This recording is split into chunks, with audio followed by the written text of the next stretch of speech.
അപ്പൊ എന്തായാലും നമുക്ക് ശാസ്ത്ര സാഹിത്യ പരിഷത്തിന്റെ ഈ കുത്തന്നൂർ യൂണിറ്റില് ഒരു സംവാദം സംഘടിപ്പിച്ചിരിക്കുകയാണ്. സംവാദത്തിന് പറ്റിയ നല്ലൊരു അന്തരീക്ഷമാണ് ഇവിടെ അല്ലെ. സ്റ്റേജ് ഉണ്ടെങ്കിൽ തന്നെ എനിക്കിത്തിരി കനം കൂടും. മറ്റൊന്ന് പോടി എന്ന് പറയും, കൈയൊക്കെ വെച്ചിട്ട് ഇങ്ങനെ നല്ല സുഖമായിട്ട് ഒരു 1.5 മണിക്കൂർ പൊട്ടിക്കാനുള്ള ഒരു സാധനമാണ് അതിലിങ്ങനെ ചാരി നിന്നിട്ട് അല്ലെ. അത് സംവാദമല്ല. എന്തായാലും ഭരണഘടനാ മൂല്യങ്ങൾ സംരക്ഷിക്കുക, ശാസ്ത്രബോധം ശക്തിപ്പെടുത്തുക എന്ന ശാസ്ത്ര സാഹിത്യ പരിഷത്തിന്റെ ഇപ്പൊ ഏറ്റവും പുതിയൊരു ക്യാമ്പയിന്റെ ഭാഗമായിട്ട് കുറച്ച് കാര്യങ്ങൾ, അതിന്റെ ഇടയിൽ കടങ്കഥയും പാട്ടൊക്കെ നമുക്ക് ഇനി ആവാം കേട്ടോ, നിങ്ങൾക്കും പറയാനുണ്ടാവും. കുട്ടികൾ എന്തായാലും അതിന് സപ്പോർട്ട് ചെയ്യണം. അപ്പോൾ അതിന്റെ ഭാഗമായിട്ട് കുറച്ചു നേരം നമ്മളോടൊക്കെ സംസാരിക്കാനും ഉള്ള. അപ്പൊ ഞാൻ പ്രസംഗം ഇല്ല, ഞാനൊരു 10 മിനിറ്റ് പറഞ്ഞ അതിന്റെ ഇടയിൽ ചോദിക്കും. അപ്പൊ എല്ലാവരും സഹകരിക്കണം, കുട്ടികളും ഉണ്ടായിരുന്ന പോലെ ഇരിക്കരുത്. അങ്ങനെ അല്ലെങ്കിൽ വേറൊരു വഴിയുണ്ട്, ഇതിന്റെ പിൻഭാഗം മറച്ചൊക്കെ നെടുനീളം പ്രസംഗമുണ്ട്. ഞാൻ 45 മിനിറ്റ് പ്രസംഗിക്കും. അത് കഴിഞ്ഞ് ഓരോരുത്തർ ഫോൺ വരുന്ന പോലെ നുണയൊക്കെ പറഞ്ഞിട്ട് എണിച്ചു പോകും. ഇതൊക്കെ ഞങ്ങളൊക്കെ ചില ട്രെയിനിങ്ങിലൊക്കെ ചെയ്യുന്നതാണ്, അതുകൊണ്ടാണ് പറയുന്നത് കേട്ടോ. അങ്ങനത്തെ പ്രസംഗം അല്ല, നമ്മൾ വർത്തമാനം തന്നെയാണ് ഞാൻ പറയുന്നുള്ളൂ. അപ്പൊ നമുക്ക് വർത്തമാനം. അപ്പൊ 4ാം ക്ലാസ്സിലല്ലോ, സ്കൂളിലൊക്കെ അസംബ്ലി ഉണ്ടാവില്ലേ? അസംബ്ലിയിൽ ആരും പ്രതിജ്ഞ ഇല്ലല്ലോ അല്ലേ? ഇനിയിപ്പോ ചോദിച്ചാൽ ഞാൻ ചൊല്ലിപ്പിക്കുകയാണ്. പേടിക്കണ്ട, സ്കൂൾ പൂട്ടി പറഞ്ഞാൽ മതി അല്ലേ. സ്കൂൾ പൂട്ടിയ പ്രതിജ്ഞയൊക്കെ മറന്നു പറഞ്ഞാൽ മതി കേട്ടോ. ഒരാഴ്ച ആയില്ലേ, പ്രതിജ്ഞ ചൊല്ലില്ലേ? എങ്ങനെയാ പ്രതിജ്ഞയുടെ തുടക്കം? പറഞ്ഞോ, തുടക്കം എത്രയല്ല? 8ലാണ്. ഇനി 8ക്ക്, ഇനി 9ക്ക്. പറഞ്ഞോ പ്രതിജ്ഞ. നമ്മുടെ പ്രതിജ്ഞ അല്ലേ? ഓ, നീയൊക്കെ ആരും ലീഡർമാരുണ്ട് ഇവിടെ അല്ല? അവള് പറഞ്ഞു കൊടുക്കണ്ട. പറഞ്ഞോ, എന്താ ഇപ്പം പറയണു? പറഞ്ഞോ, എങ്ങനെ തുടക്കം ഒന്ന് പറഞ്ഞോ. ഇംഗ്ലീഷിലോ? ഇംഗ്ലീഷ് മാത്രം മോശമൊന്നുമല്ലോ. പറഞ്ഞോ. India is my country. അതിന്റെ മലയാളം എന്താ? ഏയ് പ്രശ്നമായി, പറഞ്ഞോ, ഉറക്കെ പറയണേ. അതന്നല്ലേ മലയാളം അല്ലേ? ഇന്ത്യ എന്റെ രാജ്യമാണ് എന്ന് തുടങ്ങുന്ന ഒരു പ്രതിജ്ഞ ഞങ്ങളൊക്കെ അല്ലേ. ടീച്ചർ എൻ്റെ അടുത്ത സ്കൂളിൽ നിന്നാണ് അവസാനം റിട്ടയർ ചെയ്ത്. എന്തായാലും LP സ്കൂളിലൊക്കെ ദിവസേന അത് ചൊല്ലും അല്ലേ. ഈ പ്രതിജ്ഞ ചൊല്ലിക്കഴിഞ്ഞിട്ടാണ് കുട്ടികൾ പോവുക. അപ്പൊ ഇന്ത്യ എന്റെ രാജ്യമാണ്. എല്ലാവർക്കും മുഴുവൻ അറിയോ? ചോദിക്കുന്നില്ല, കൈവയ്ക്കാൻ മതി. മുഴുവൻ അറിയുന്നവരുണ്ടോ? മിടുക്കി, പേര് പറഞ്ഞോ. അനുശ്രീക്കപ്പോ ഒരു കൈയടി ഉണ്ട് കേട്ടോ. ഈ പ്രതിജ്ഞ മുഴുവൻ അറിയുന്ന അല്ലെ. കാണാതെ ഇപ്പൊ കാണിച്ചാൽ അവള് ചൊല്ലിപ്പിക്കും, പക്ഷെ നിന്ന അവള് അറ്റൻഷൻ സ്റ്റാൻഡിറ്റീസ് എന്നൊക്കെ പറയും. അതൊക്കെ നമുക്ക് ബുദ്ധിമുട്ടാവും ഇപ്പൊ ഇരിക്കുമ്പോ അല്ലെ. അതുകൊണ്ട് അതൊന്നും വേണ്ട, അവൾക്ക് പ്രതിജ്ഞ അറിയാം. അപ്പൊ ഞാൻ ചോദിക്കുന്നത്, തുടക്കത്തിൽ ഞാൻ പറഞ്ഞു ഭരണഘടനാ മൂല്യങ്ങൾ സംരക്ഷിക്കുക, ശാസ്ത്രബോധം ശക്തിപ്പെടുത്തുക എന്നാണ് നമ്മുടെ ഒരു ക്യാമ്പയിൻ അല്ലെ. അപ്പൊ എങ്ങനെയാണ് ഈ ഭരണഘടനാ മൂല്യം എന്ന് പറഞ്ഞാൽ അത് അങ്ങനെ പോയിട്ട് അവസാനം എത്തുക ഇന്ത്യൻ ഭരണഘടനയിലേക്ക് എത്തും അല്ലെ. ലോകത്തെ പ്രധാനപ്പെട്ട ലിഖിതമായ ഭരണഘടനയാണ്. അപ്പൊ നമ്മൾ ഇന്ത്യയിലേക്ക് എത്തും. അതിൽ നിന്ന് നമ്മൾ ഇന്ത്യയെ ഒരു ദേശസ്നേഹത്തിലേക്ക് എത്തും, രാജ്യസ്നേഹത്തിലേക്കൊക്കെ എത്തുമല്ലോ അല്ലെ. അപ്പൊ നമുക്കൊക്കെ ഈ രാജ്യസ്നേഹം ഉണ്ടോ? ഉണ്ട്. എങ്ങനെ അളക്കുക? അപ്പൊ അത് പനി ഉണ്ടെങ്കിൽ ഇവിടെ ഒരു സാധനം വെച്ചറിയും. ചിലര് വായിൽ കുതി. രാജ്യസ്നേഹം അങ്ങനെ അളക്കുക എങ്ങനെ? നല്ല ഉപകരണങ്ങളുണ്ടോ? നമ്മുടെ വാക്കിലും പ്രവൃത്തിയും എന്നൊക്കെ ആണെങ്കിൽ വേണമെങ്കിൽ അളക്കാം അല്ലെ. ഈ രാജ്യസ്നേഹം നമുക്ക് എന്നാ തുടങ്ങിയത് പറയാൻ പറ്റും ആർക്കും? ഈ രാജ്യത്തിനോട് വല്ലാത്തൊരു സ്നേഹം തോന്നാൻ തുടങ്ങിയത് എന്നു മുതല ഓർമ്മ ഉണ്ടോ? ഇതൊക്കെ എന്നു മുതല 6-ലെത്തിയപ്പോഴാ? അറിയില്ല അല്ലെ. അവനുണ്ടോ അല്ലേന്ന് സംശയമുണ്ട് അല്ലെ. നമുക്ക് എന്നാണ് രാജ്യസ്നേഹം നമുക്ക് ഇങ്ങനെ തുടങ്ങിയത് എന്നൊന്നും നമുക്ക് അറിയില്ല. എന്തായാലും ഞങ്ങളുടെയൊക്കെ വിശ്വാസം എന്താ അറിയോ അല്ലെ ടീച്ചറെ, കുട്ടികൾക്ക് ഈ രാജ്യസ്നേഹവും ദേശസ്നേഹവും ഒക്കെ ഉണ്ടാക്കാനുള്ള ഒരു പരിപാടിയാണ് എന്നും പ്രതിജ്ഞ ചൊല്ലല്. അങ്ങനെ ഉണ്ടായി വന്നിട്ടുണ്ടോ നിങ്ങളൊന്ന് ആലോചിച്ച് നോക്കി. പണ്ട് പഠിക്കുന്ന കാലത്ത് അന്നുമില്ല ഇത് ഉണ്ടല്ലേ. വേറൊരു പരിപാടി ഉണ്ടായിരുന്നു കുറച്ചു കാലം മുമ്പ്, ഇപ്പൊ നിർത്തി. ഞാനൊക്കെ കുടുങ്ങിയിട്ടുണ്ട്. തിയേറ്ററിൽ സിനിമയ്ക്ക് പോയാൽ കുറച്ചു നേരം എണിച്ചു നിൽക്കണം ദേശീയ ഗാനം ചൊല്ലുമ്പോ. നമുക്ക് ദേശീയ ഗാനത്തിനോട് ഒരു അനാദരവും ഇല്ല കേട്ടോ. പക്ഷെ ഇപ്പൊ അത് നിർത്തി. അപ്പൊ എന്താ ഇപ്പൊ ദേശസ്നേഹം എല്ലാവർക്കും ആയിട്ട് നിർത്തിയതാണ്? എന്താ കാര്യം നിങ്ങൾ ആരെങ്കിലും അന്വേഷിച്ചോ? പെട്ടെന്ന് നിർത്താൻ എന്താ കാരണം? തുടങ്ങാൻ എന്താ കാരണം തന്നെ അറിയില്ല. എന്നിട്ടല്ലേ നിർത്താനുള്ള കാരണം അല്ലെ. എന്തായാലും സ്കൂളിൽ ദേശീയ ഗാനം ചൊല്ലുന്നുണ്ട്, ദേശീയ പ്രതിജ്ഞ ചൊല്ലുന്നുണ്ട്. ഇതിലൂടെയൊക്കെ നമുക്ക് കുട്ടികൾക്ക് ദേശസ്നേഹം രാജ്യസ്നേഹം ഉണ്ടാകും എന്ന അഭിപ്രായമുള്ളവർ കൈപൊക്കിക്കോളൂ. അവൻ 2 കൈയും പൊക്കി. ആരുമില്ല? എനിക്കൊരു സഹായത്തിന് നിങ്ങൾക്ക് സീറ്റ് കിട്ടിയില്ല അല്ലെ. കുഴപ്പമില്ല അല്ലെ. ഈ പ്രതിജ്ഞയിലൂടെയും വന്ദേമാതരത്തിലൂടെയും ദേശീയ ഗീതമാണ് അല്ലെ ബങ്കിം ചന്ദ്ര ചാറ്റർജി എഴുതിയത്. ദേശീയ ഗാനത്തിലൂടെയൊക്കെ കുട്ടികളിലും നമ്മളിലൊക്കെ ഇങ്ങനെ ഇവരൊന്നും പറയില്ല. ഡിഗ്രിക്കാർക്ക് കടങ്കഥയോടെ പോകരുത്, പറയണം കേട്ടോ. ദേശസ്നേഹം ഉണ്ടാവുമെന്ന അഭിപ്രായം ഉണ്ടോ? എന്താണ് അതുണ്ടാവുക? കുറയോ കൂടും? എന്താ സ്ഥിതി? കൂടും. ഉറക്കെ പറ. കൂടും. എനിക്ക് കൂടൽ വേണം, അതാണ് അല്ലെ? അപ്പൊ എന്തായാലും കൂടുന്ന ഉറപ്പാണ്. അങ്ങനെയാണെന്ന് വെച്ചാൽ ഇവിടെ ഉള്ള ആരും അതൊന്നും ചൊല്ലാതെ ഇരുന്നിട്ടില്ല. അതൊരു പ്രതീകത്തിന്റെ ഭാഗമായിട്ടാണ്. ആഗസ്റ്റ് 15 നമ്മൾ പതാക ഉയർത്തുന്നു, പതാകയെ അല്ലെ സെല്യൂട്ട് ചെയ്യുന്നു. അപ്പോ ഞാൻ എൻ്റെ ഒരു അനുഭവം പറയാണ്, കൂടോ കൂടില്ല എന്ന് ഞാൻ ഉത്തരേ പറയുന്നില്ല. ഞാൻ എൻ്റെ 4ാം ക്ലാസ്സിലെ ഒരു അനുഭവം, ഞാൻ എൻ്റെ ഇവിടുന്ന് ആരും എൻ്റെ അവിടെ പഠിക്കുന്നുണ്ടാവില്ല, വിശ്വസിക്കുക, ബന്ധുക്കളൊക്കെ ഉണ്ടാവും ചിലപ്പോൾ, അതുകൊണ്ട് പേര് ഞാൻ മാറ്റി പറയുന്നില്ല. പേര് പറയാം, മറ്റു കാര്യങ്ങളൊന്നും പറയുന്നില്ല. സിബിരാജ് എന്നുള്ളൊരു കുട്ടി എൻ്റെ 4ാം ക്ലാസ്സിൽ ഒരു 7 വർഷം മുമ്പ് പഠിച്ചിരുന്നു. അവൻ തമിഴ്നാട്ടിൽ നിന്ന് കുടിയേറി വന്നതാണ്. 4ലാണ് അവൻ വന്ന് ചേർന്നത് UKG-യിലാണ്. അപ്പോൾ ആദ്യം വെറും തമിഴായിരുന്നു. 4ാം ക്ലാസ്സിൽ എത്തിയപ്പോഴേക്കും തമിഴൊക്കെ മാറി ഇതായി. അപ്പൊ ഈ അസംബ്ലിക്ക് നിൽക്കുമ്പോൾ വലിയൊരു കുട്ടിയാണ്. അവിടുന്ന് ഇത്തിരി 1-2 ക്ലാസ്സുകൾ 2-ലെത്തിയിട്ടൊക്കെ വേണ്ടുവെന്നും ഇവിടെ ആദ്യം ഭാഷ പഠിക്കാനാണ് ചെറിയ ക്ലാസ് ചേർത്തിയതാണ്. അപ്പോൾ പ്രായ കൂടുതലൊക്കെ ഉണ്ട്. പക്ഷെ ഈ അസംബ്ലിക്ക് നിൽക്കുമ്പോൾ ഞാൻ അന്ന് മുതലേ ശ്രദ്ധിക്കുന്നുണ്ട്, അസംബ്ലിക്ക് നിൽക്കുമ്പോൾ ശബ്ദമൊന്നും ഉണ്ടാക്കാൻ പാടില്ല. വളരെ അല്ലെ ഭക്തി ആദര ബഹുമാനത്തോടെയൊക്കെ നമ്മൾ നിന്നിട്ട് അത് ചൊല്ലുക. പക്ഷെ ഈ പ്രതിജ്ഞ കൂടി ചൊല്ലി കുറച്ച് എത്തുമ്പോഴേക്കും ഇവൻ 4-ലെത്തുമ്പോൾ, ഞാൻ 4-ലെ അധ്യാപകം കൂടിയാണ്, 4ാം ക്ലാസ്സിന്റെ വരിയിൽ നിന്ന് ഇങ്ങനെ ചെറിയൊരു ചിരി ഇങ്ങനെ പടർന്ന് കാണാം. പക്ഷെ ഞാനപ്പോൾ ഗൗരവത്തിൽ നിൽക്കും, 4ാം ക്ലാസ് അധ്യാപകൻ, അവിടെ വല്ലതും പറ്റി എനിക്കാണ് മോശം. എന്തായാലും ഇങ്ങനെ ചെറിയൊരു ചിരി അതോടെ കഴിയും ചെയ്തു. ഇങ്ങനെ കുറേ ദിവസം നോട്ട് ചെയ്തിട്ട് ഒരു ദിവസം വേറൊരു കുട്ടിയെ വിളിച്ച് ചോദിച്ചപ്പോൾ എന്താ ഈ കാര്യം വരുന്നത്, ഈ ചിരി തുടങ്ങുന്ന ഈ സിബിരാജിന്റെ അടുത്തുനിന്നാണ്. അപ്പൊ എന്താ സംഭവം അറിയോ? ഈ സിബിരാജ് അവിടെ UKG-യിൽ വന്ന് ചേർന്നു. 1ാം ക്ലാസ് 2ാം ക്ലാസ് 3ാം ക്ലാസ് ഒക്കെ കഴിഞ്ഞിട്ട് നമ്മുടെ പ്രതിജ്ഞയില് ഇടയിലൊരു കാര്യം ഉണ്ടല്ലോ, ഞാൻ എൻ്റെ മാതാപിതാക്കളെയും ഇവിടെ മുഴുവൻ അറിയുന്ന ആളുണ്ട്, ഇവിടെ മുഴുവൻ പറ, ഞാൻ എൻ്റെ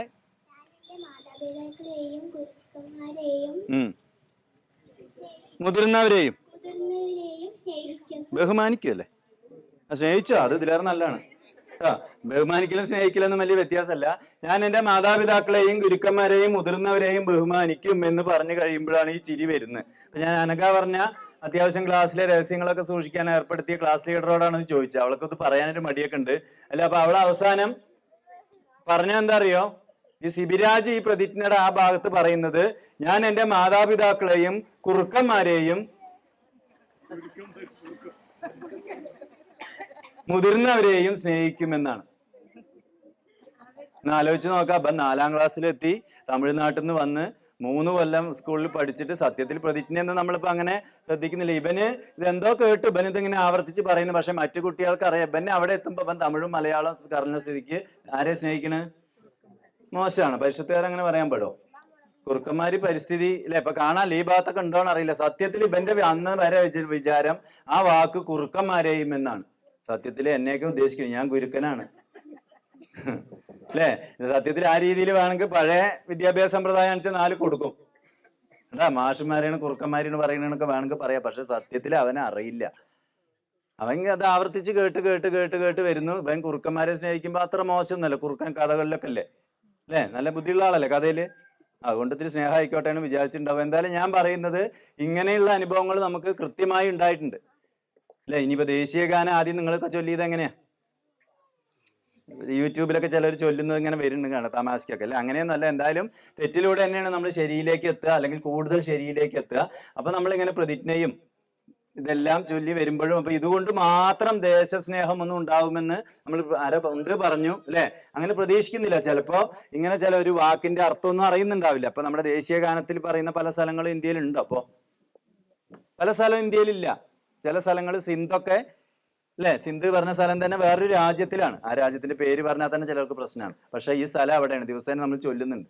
അപ്പൊ ഇത്തരം കാര്യങ്ങളിലേക്ക് ചില രൂപങ്ങളുടെയൊക്കെ ഭാഗമായിട്ടാണ് നമ്മൾ ഇതിങ്ങനെ പറയുന്നത്. ചില പ്രതീകങ്ങളൊക്കെ ആയിട്ടാണ് ഈ ദേശസ്നേഹം എന്നുള്ളത് കാര്യം വരുന്നത് എന്ന് മാത്രമാണ് ഞാൻ സൂചിപ്പിക്കുന്നത്. അപ്പൊ സത്യത്തിൽ ഈ ദേശസ്നേഹം ഉണ്ടാവുന്നത് എങ്ങനെയാണ് ഇവിടെ ചോദിച്ചപ്പോൾ, എത്രാം വയസ്സിലാണ് ഈ ദേശസ്നേഹം തുടങ്ങിയെന്ന് ചോദിച്ചാൽ നമുക്കറിയില്ല.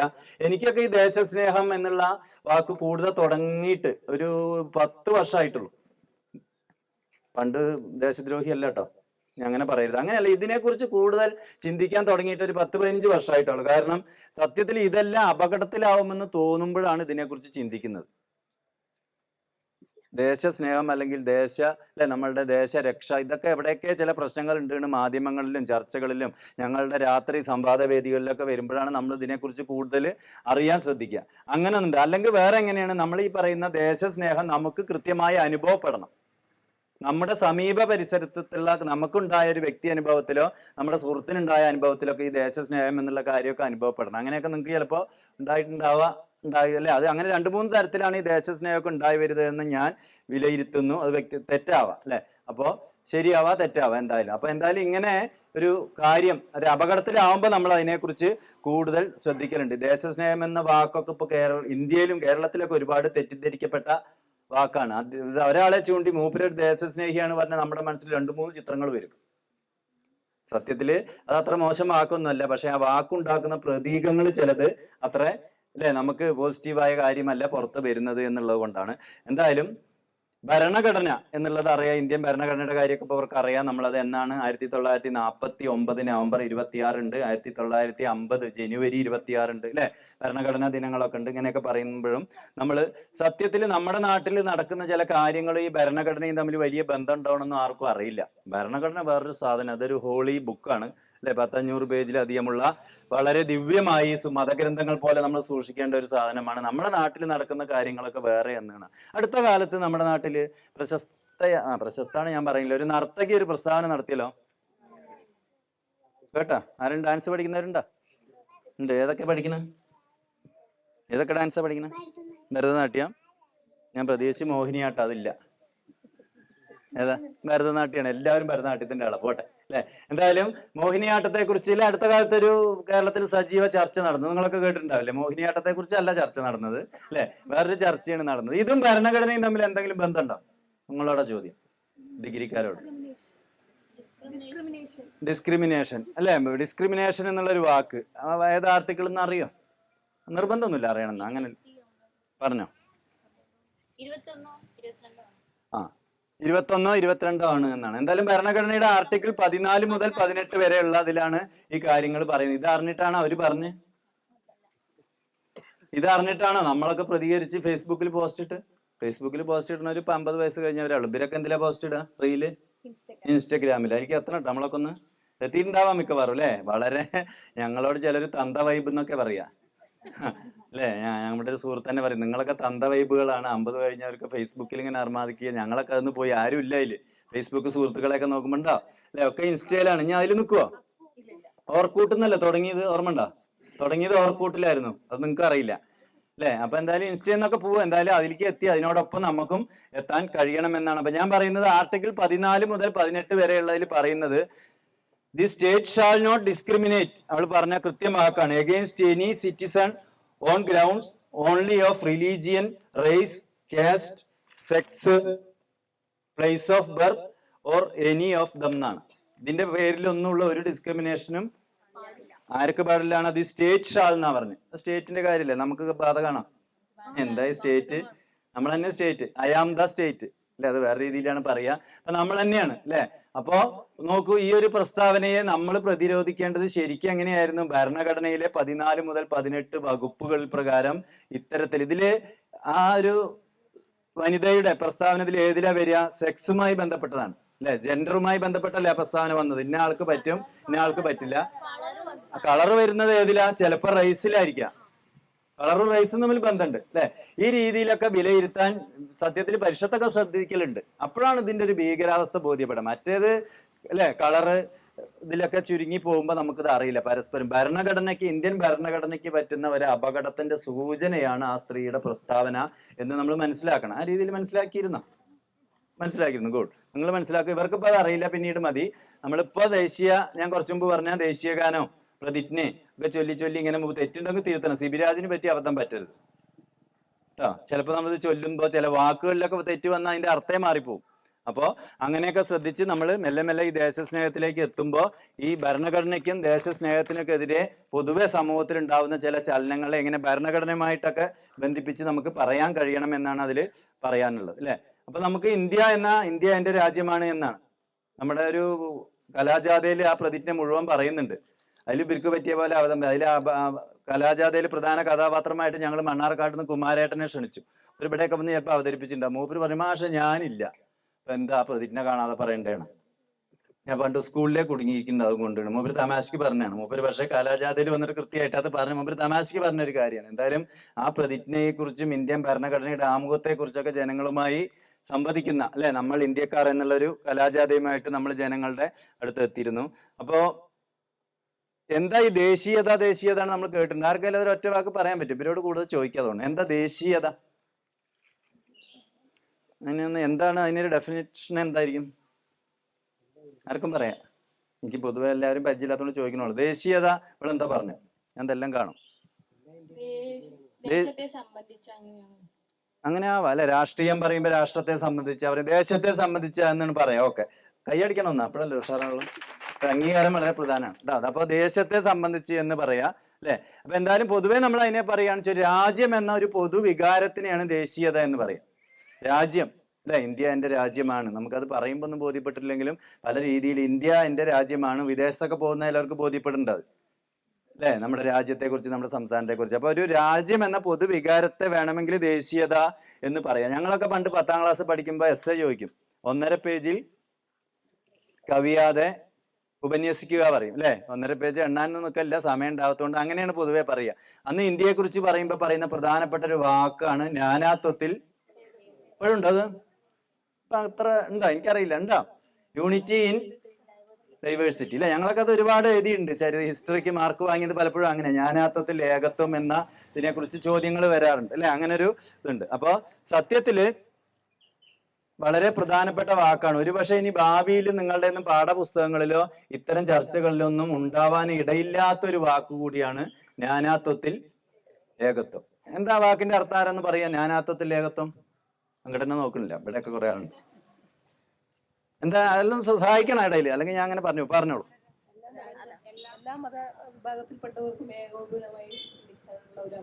അങ്ങനെ അഭിപ്രായം ഉണ്ടോ? അഭിപ്രായ വ്യത്യാസം ഉണ്ടോ? എല്ലാ മതവിഭാഗങ്ങൾക്ക് ഒന്നിച്ചിരിക്കാനെന്ന് പറയുന്നുണ്ടോ? അങ്ങനെയാണ് അവര് പറഞ്ഞത്. ചേച്ചിയുടെ പേര് പറഞ്ഞോളൂ. ലത ചേച്ചി പറഞ്ഞത് അങ്ങനെയാണ്. അതുമാണ്. അപ്പൊ വേറെന്തോം കൂടിയാണ്. വിവിധ വേഷവിധാനങ്ങൾ ഉൾക്കൊള്ളുന്ന ഒരു സംസ്കാരം നമ്മുടെ രാജ്യത്ത് നിലനിൽക്കുന്നുണ്ട്. അപ്പൊ രണ്ടെണ്ണമായി, മതം, വേഷം. സമാധാനം, എനിക്ക് 2 ഉത്തരം കിട്ടി. ടീച്ചറെ വരും. വേറെ മതമായി, വേഷമായി, ഭാഷ. നിങ്ങൾ പറയണ്ട, ഈ പഠിക്കുന്ന കുട്ടികൾ അങ്ങനെയാണ്, ഇവരിങ്ങനെ പറഞ്ഞുകൊണ്ടേയിരിക്കും അല്ലെ. അപ്പൊ ചിലവർക്ക് അവസരം കിട്ടില്ല. വേറെ മതം, വേഷം, വേറെന്താ പറഞ്ഞേ? മതം, വേഷം, ഭാഷ. പറഞ്ഞു.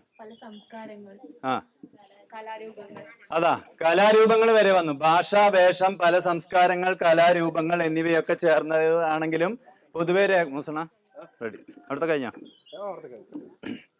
അപ്പൊ ഞാൻ ചുരുക്കമില്ല, ഇവര് എല്ലാവരും കൂടിയും പറഞ്ഞത് ഒരു 6 എണ്ണം ഉണ്ട്. ഈ 6 എണ്ണം കൂട്ടി വെച്ചിട്ട് അതിൽ നിന്ന് കോമൺ ആയിട്ട് ഒരു വര വരഞ്ഞ എത്തിച്ചേരുന്ന ഒരു ഏകത്വമുണ്ട് അല്ലെ. അതാണ് ഇന്ത്യ. ഈ 6 എണ്ണം എന്നല്ലേ ഉള്ളൂ.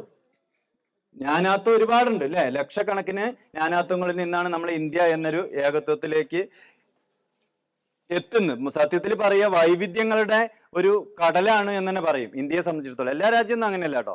വൈവിധ്യങ്ങളുടെ ഒരു കടലിൽ നിന്നാണ് നമ്മൾ ഇന്ത്യ എന്നൊരു ഏകത്വത്തിലേക്ക് എത്തുന്നത്. എത്ര